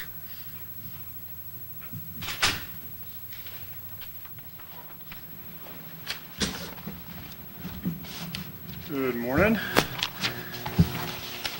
A lot of my report actually has been previously mentioned either by Manager Fitcher or General Manager Sharp. So in the agenda, there's items, for example, Loop Road project, and in light of some of the conversation we've had before that prioritizes some of the projects with electric, we're going to hold off on that. Is that likely to be hold off for the season, or you're just going to wait to see if we have the capacity to do it this season, and then possibly live with the situation through the next winter? The latter. So it's a matter of capacity, whether we'll be able to perform the activity in light of everything else, the other winds, which are obviously more important. So Okay, does this mean we'll lose the possible opportunity to use Q&D to help trench? I think we've lost that possibility. We received an estimate from Q&D to do the trenching alone for that project. Trenching and the asphalting, they came in at $42,000, which we feel that we can do for much less than that. Okay. exactly. We can't hear the question. So, Michael, is that basically saying we're delaying on the Loop Road project? Michael, leave it there because Rick's speaking. Yeah. Bob, what I asked was whether or not the Loop Road project was going to be was likely to be deferred for a season, and that's a good possibility. And then I asked if that lost the opportunity to use Q&D to do the trenching, which was a possibility. And the answer to that is that's lost anyway because their cost is probably too high. And we're delaying on Loop Road because of all the other things we found? Yeah, so Stanis, we're not delaying. We're basically we're going to delay on Loop Road till after the July 6th barbecue, because staff is working on getting ready for that and all the other spring projects. We could do that project this summer and fall, depending on how long it takes us to do the other issues, Palisades, and the mountain utilities issue up by the main lodge. So depending on how much time, all three of those projects could go very well, or they could take time. Yeah, well, my personal view, which is easy for a director to say and hard for staff to do, is I soon get all of this mountain utilities, local distribution cleanup done as, one season as quickly as possible. Understood, and it's what staff is looking at, not as far as what is the worst things first, and trying to concentrate on those first. Okay. And then I think General Manager Sharp's already discussed the update on the membranes, which is item 2 there. And then for summer construction, just wanted to give the board an update. Basically, staff has been working on the project schedule that was delivered to the board the last meeting a couple weeks ago. And some of the notable items are basically we've been working on preparing for the Q&D construction activity, which should start this week on Wednesday. We've actually scheduled a safety meeting with Q&D, and thank you, Sandy, for taking care of that on Tuesday at 1 p.m. to, again, address any safety concerns and talk about the what-if situations and what they can expect from our staff, and also, more importantly, what we can expect from their staff in the event, or hopefully the unlikely event that they hit something in the ground. Also starting next week is Vail Resort is working on rebuilding the patrol shack on top of Chair 10, and so they'll have a helicopter shuttling concrete from the lower Red Cliffs parking lot, which would be their staging area, up to the top of Chair 10. And these activities will start on Wednesday and carry on for 2 or 3 days. So if you see a helicopter in the valley, that's what's going on with that. The other activity that's going to be happening this week is Mark Frederick is going to be coming out and looking at our East Lift pump and doing some service on that. So we're excited to have that overhauled and maintained. And then finally, staff's been working on the barbecue, and great thanks to Cheryl Stern, who's been doing a lot of the heavy lifting on this, as well as Ann O'Grady and Carolyn Scott. The fundraising letter has gone out to homeowners. And if there's any homeowners out there or any business would like to donate items for our silent auction or for our live auction, please contact me or Cheryl. We'd love to have it. The permitting process is in order, and I hope that I get the ABC permit back from Vail Resorts on Monday so I can send it to the ABC board in Sacramento next week. But the menu is getting closer to being finalized. The beer glasses showed up yesterday. We're waiting on the wine glasses, and I believe we're on schedule right now for the event. And Cheryl, how many vendors do we have for wine and beer right now?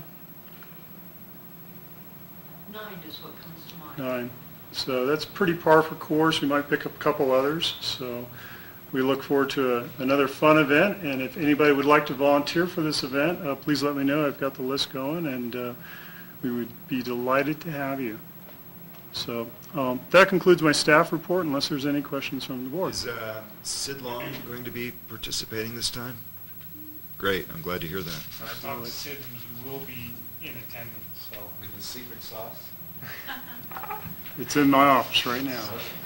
Secret. He's delivered the sauce, or at least the parts of the sauce. And we have decided that Eric would be the leader of the MC, so appreciate that. For what? Silent auction and I'm cutting fruit. You can't do that. It's a sharp knife. Hard knock. we might have to go to the backup thing. Yeah, I think okay. Any other questions for Rick?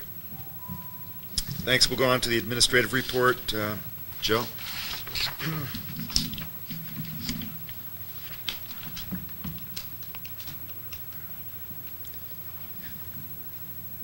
Before I go into financials, I'd just like to make the board aware on page 104 of the packet, There's a Form 7. It's a RUS form. It's the form that we'll use to report our electric revenue on a annual calendar basis. We've made contact with Howard Barnes, and staff is working with him to get this going. I'd like to produce this. This is an annual report for Russ, but at least a management tool to do monthly to make sure that we're meeting our 1.05 tier ratio with Russ. I've also made contact with PCS, and they're working with us to actually produce all of the info needed for this form directly out of their system. And we've gotten close on that. So this is a work in progress, but next month we should see our first filled out form, and we'll produce this for the budget also to make sure that we're covering what we need to for us.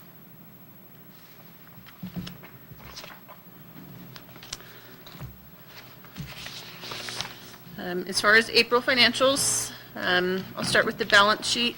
For assets, funds, there's a couple additions to this balance sheet. We have operating as usual, and at the end of April, operating cash was $2,187,000, and that's pretty close to in line with plan. It's $4,300 down. Designated, restricted have always been there. Reserve was previously labeled rate stabilization fund, but at the end of April we have $2.4 million in there, which is better than we had planned for this year. We've added the total trustee special construction account. That's our RUS funds.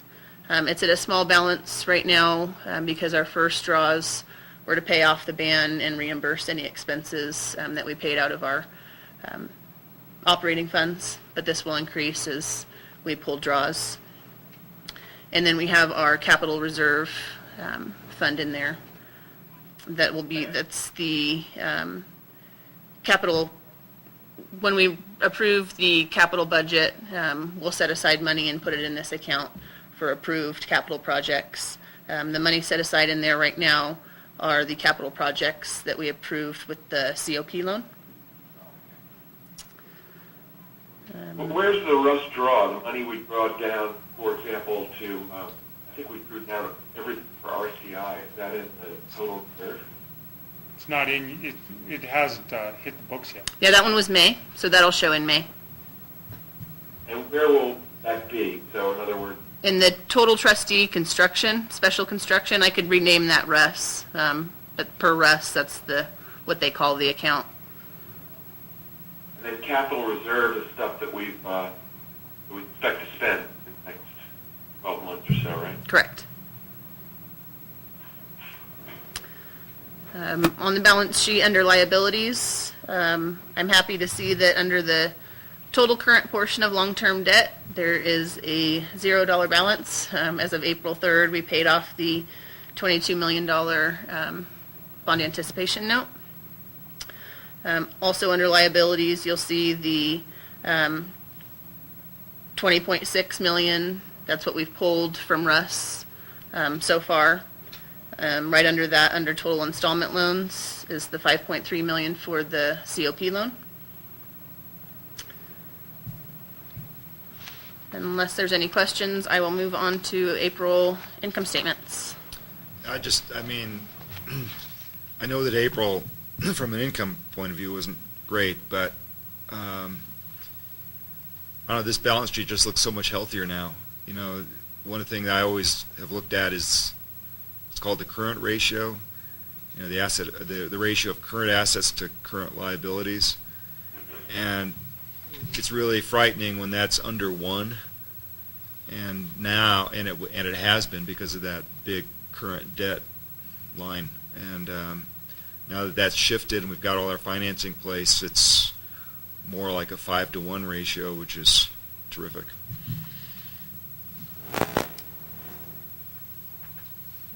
As Eric mentioned, April was a little rough for the district. Operating revenues are down 25%, or $224,000. The resort did close early this year. They closed April 21st, I believe. Last year, they didn't close until the first week of May. So we did lose a couple weeks of revenue in there. The two major hits were electric and propane this month. And I'll get into those a little bit more when I do the individuals. But on this combined income statement, also under expenses, there's a large increase in the operations and maintenance line item. That's over by $43,000. A large portion of that is due to the second rata testing that we had to complete. A couple other things on here. Diesel fuel for April shows it's over plan by about $11,000. We had to do an inventory adjustment, and we balanced inventory. So this is an adjustment for the entire year. Same with depreciation.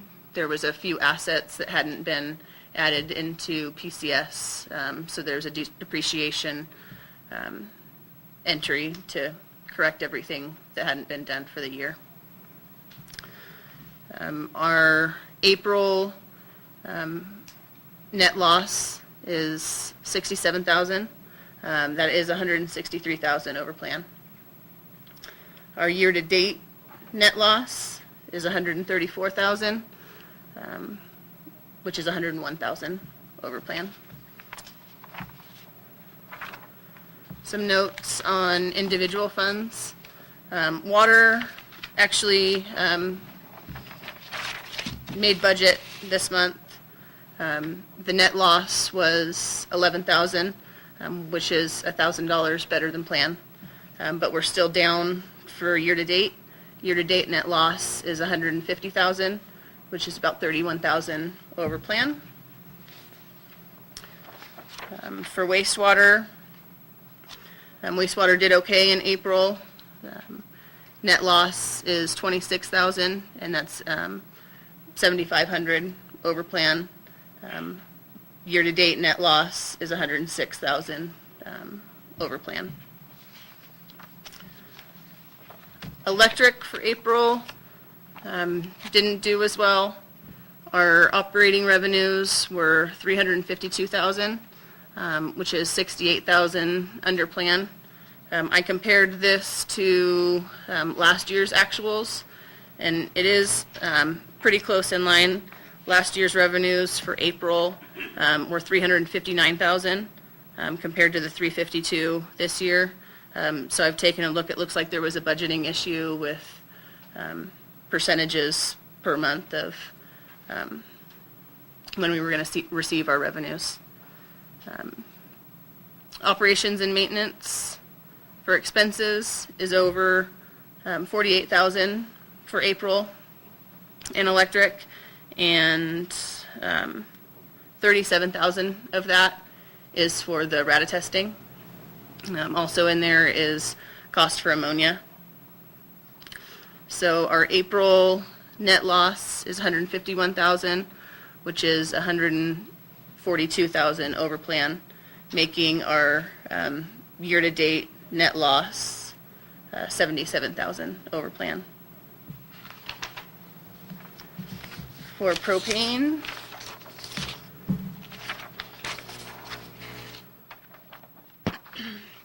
propane was down for April also. Our operating revenues were $92,000, which is $130,000 under plan.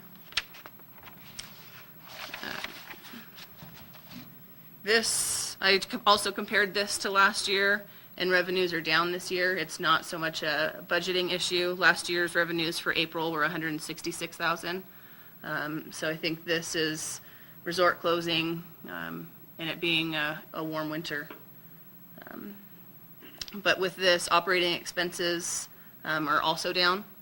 So there's still a net income for April of $25,000, but that's $26,000 under plan. There's still a year-to-date net gain in propane of $290,000. We're still up $11,000 for plan. Unless there's questions. I have a question on these charts, which are very good. Are these generated by PCS, or do you have to manipulate to produce these? These income statements, Yeah. they're all from PCS. And is it possible to think about having this be separated between fixed cost and cost of goods sold? Sure.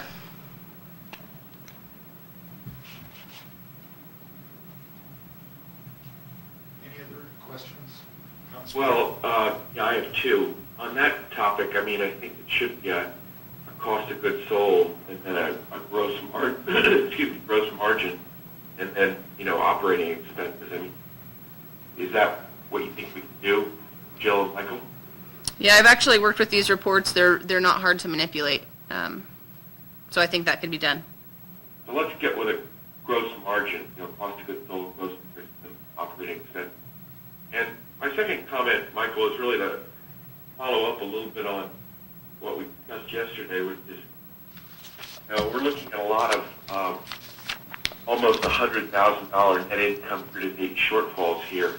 So for purposes of the 2013-14 budget, I would again encourage you to think conservatively. In other words, maybe not budget high, budget middle of the road below, just so we, if you will, underpromise, overperform. Understood. I look forward to working with you with that, on that, Standish. I don't think it's a problem. It just would make us look a little better. Any other comments or questions?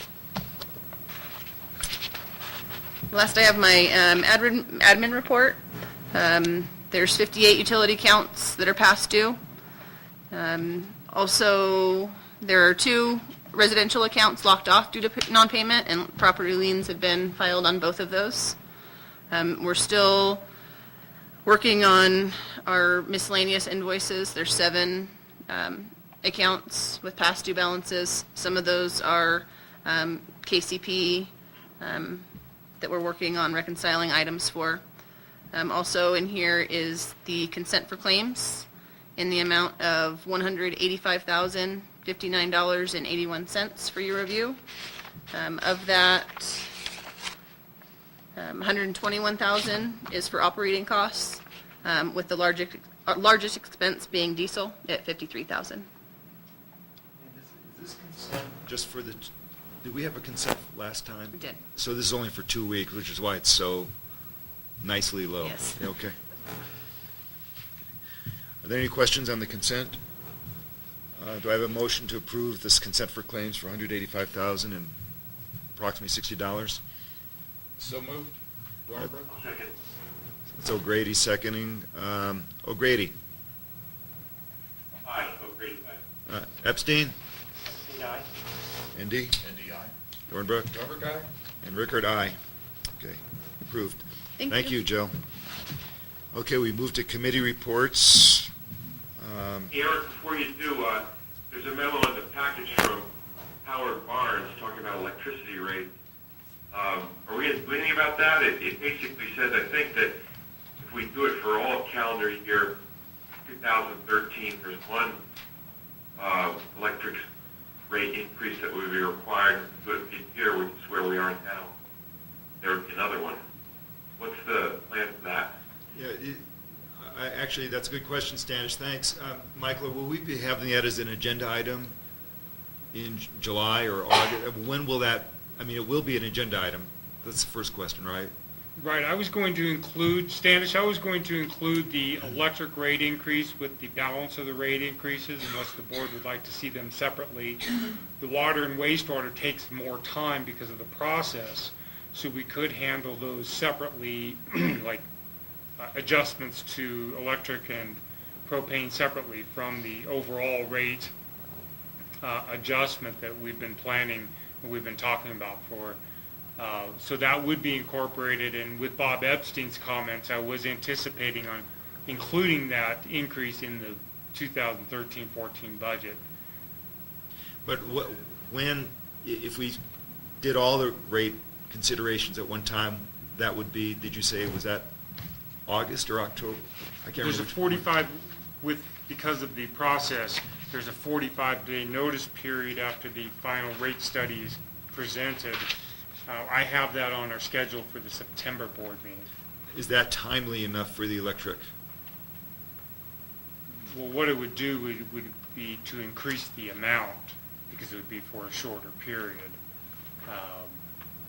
Well, I try the rest of the board things that, to me, the electric is a mandatory, whereas the water and wastewater is, in a sense, discretionary, just in a sense. But the electric, to meet our obligation to Russ, is a must. So I just soon get that one out of the way, if the rest of the board members agree.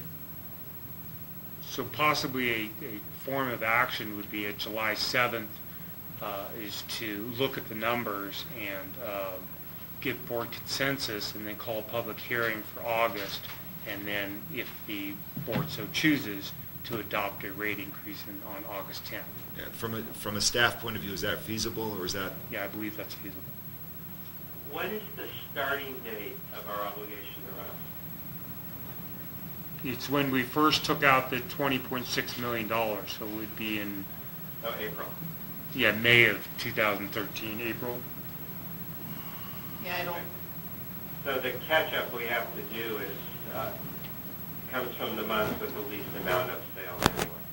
technically, they'll look at all of our revenues from January. They take the calendar year that we pulled funds from. So it's the start of 2012. Start of 2013, I'm sorry. right. So the start of 2013. Okay. Well, I'd like to handle that more quickly if we could, if it's within, if you've got the capacity to do it. I know a lot more is happening on July 7th, so I understand if it has to be delayed, but the sooner the better on that one, I think. I agree with Eric. I'd like to get that out of it. Getting in compliance with Russ requirements out of the way is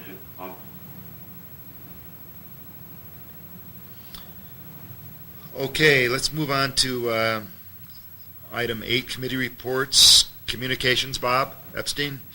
Our main activity is, as you saw in the newsletter, our goal is to be live with the new website on July 1. So that's the biggest activity we have going. Thank you. Planning, Bob, the last planning committee meeting was the day before the last board meeting, so basically we've had a discussion about all the relevant points there. We did have one subsequent meeting in which Nate Whaley asked if we could turn the lawyers loose at his expense to begin prepping the agreement documents that would underlie the change to the Melrose District. And having seen the RMA in pretty complete form, we said, yeah, that's okay. Go ahead and do that in anticipation of having it up for the planning committee meeting next, scheduled on June the 27th. Okay, thank you. Finance, Standish. Before you go on from that, Michael sent out, I think on Tuesday with that whole RMA thing, and I sent back 2 comments to the Brown Act, I sent Michael, but one is, it'd be great to see a Goodwin report talking about where the tax burden shifted, meaning which accounts got more, which ATMs got more, which got less. I know there was one draft form in the November 1st, 2012 planning meeting. And I just think it's really important to understand who's getting more tax and who's getting less tax, and for the public to understand that too. The second thing is, I was just confused a bit by some of the drafting stuff. There was a reference to tentative maps. Michael informed that's going to be deleted or is left over from form. But also, as you folks on the planning committee know, and maybe the rest of the board does too, there's a definition there of future developable property and undeveloped property or something. I just found it very confusing. I wasn't sure if they were the same or different. So my primary request is to understand where the money goes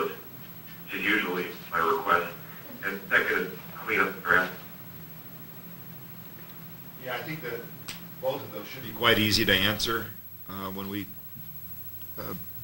yeah, and I think it's probably a good idea to bring that table which showed which properties were, I mean, how each property was being Yeah, we haven't changed. looked at that for a while, and that I think it was a good format. It made it very clear, you know, that you had two sets of obligations, the old and the proposed, and that they were equal, and you could see how they were split across the various properties and which party had to pay how much. And of course, the underlying assumption is that no individual is going to pay any different than what that individual is paying now. Only the corporations involved here are trading you know, markers for various properties. And Yeah.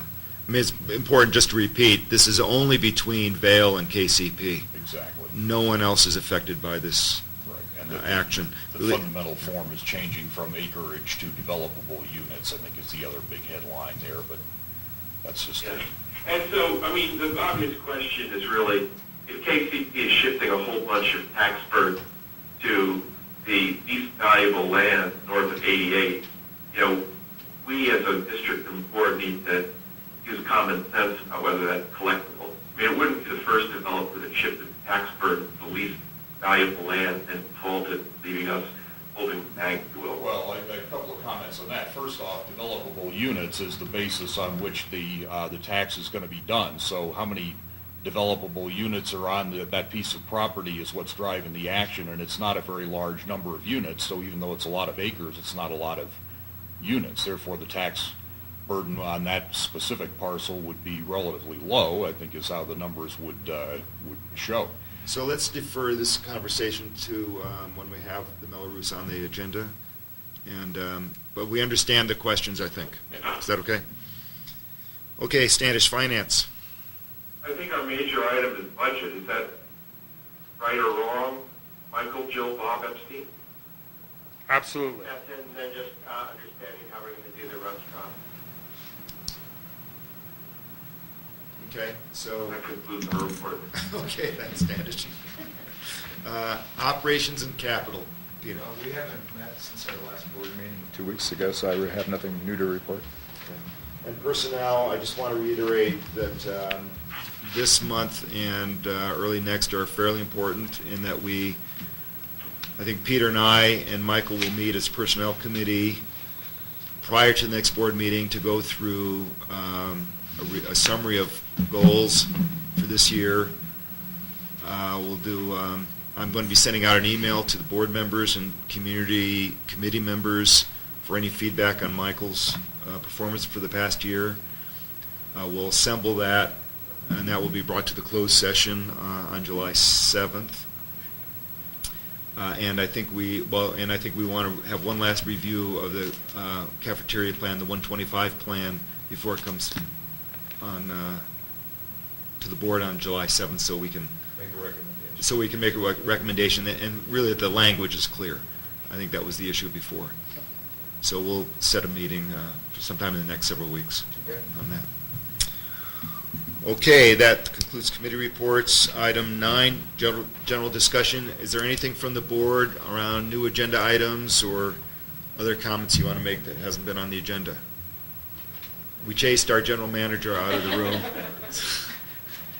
I have one comment, which would be great if you could get some of those little Polycom microphones that connect to the... Yeah, thanks, Standish. We're right on that. Are we going to do it? Well, the serious answer to that, because this came up last time with Bob Mendy on the phone, we had those satellite mics, but they didn't work. They didn't fit properly. And so now we're waiting until the new phone system, and we hope that that new phone system has components that resolve the issue. That's the plan. Thank you. Yeah. Any other, Michael? Yes, thank you. So at the conclusion of our first year of electric operations, I got T-shirts that basically commemorated the event that we had survived our first season, and I gave them out to staff and to the board. And they were really well designed. They were black with yellow, and it says Survivor 2012. I hope you remember them. But I noticed very quickly that staff and board members aren't wearing them, which was rather disappointing after putting so much time and effort into this. So I felt that possibly the design or the colors had something to do with your refraining from wearing this apparel that actually has Kirkwood on it. So I've designed a new shirt for 2013, and Standish, I hope you have your package. Bob, I'm sorry that you don't have yours. I didn't know you weren't going to be here. But we do have a new shirt, and it's the Kirkwood Meadows PUD. It's a golf shirt, and we actually have a design of a female version here. Randy was nice enough to show those.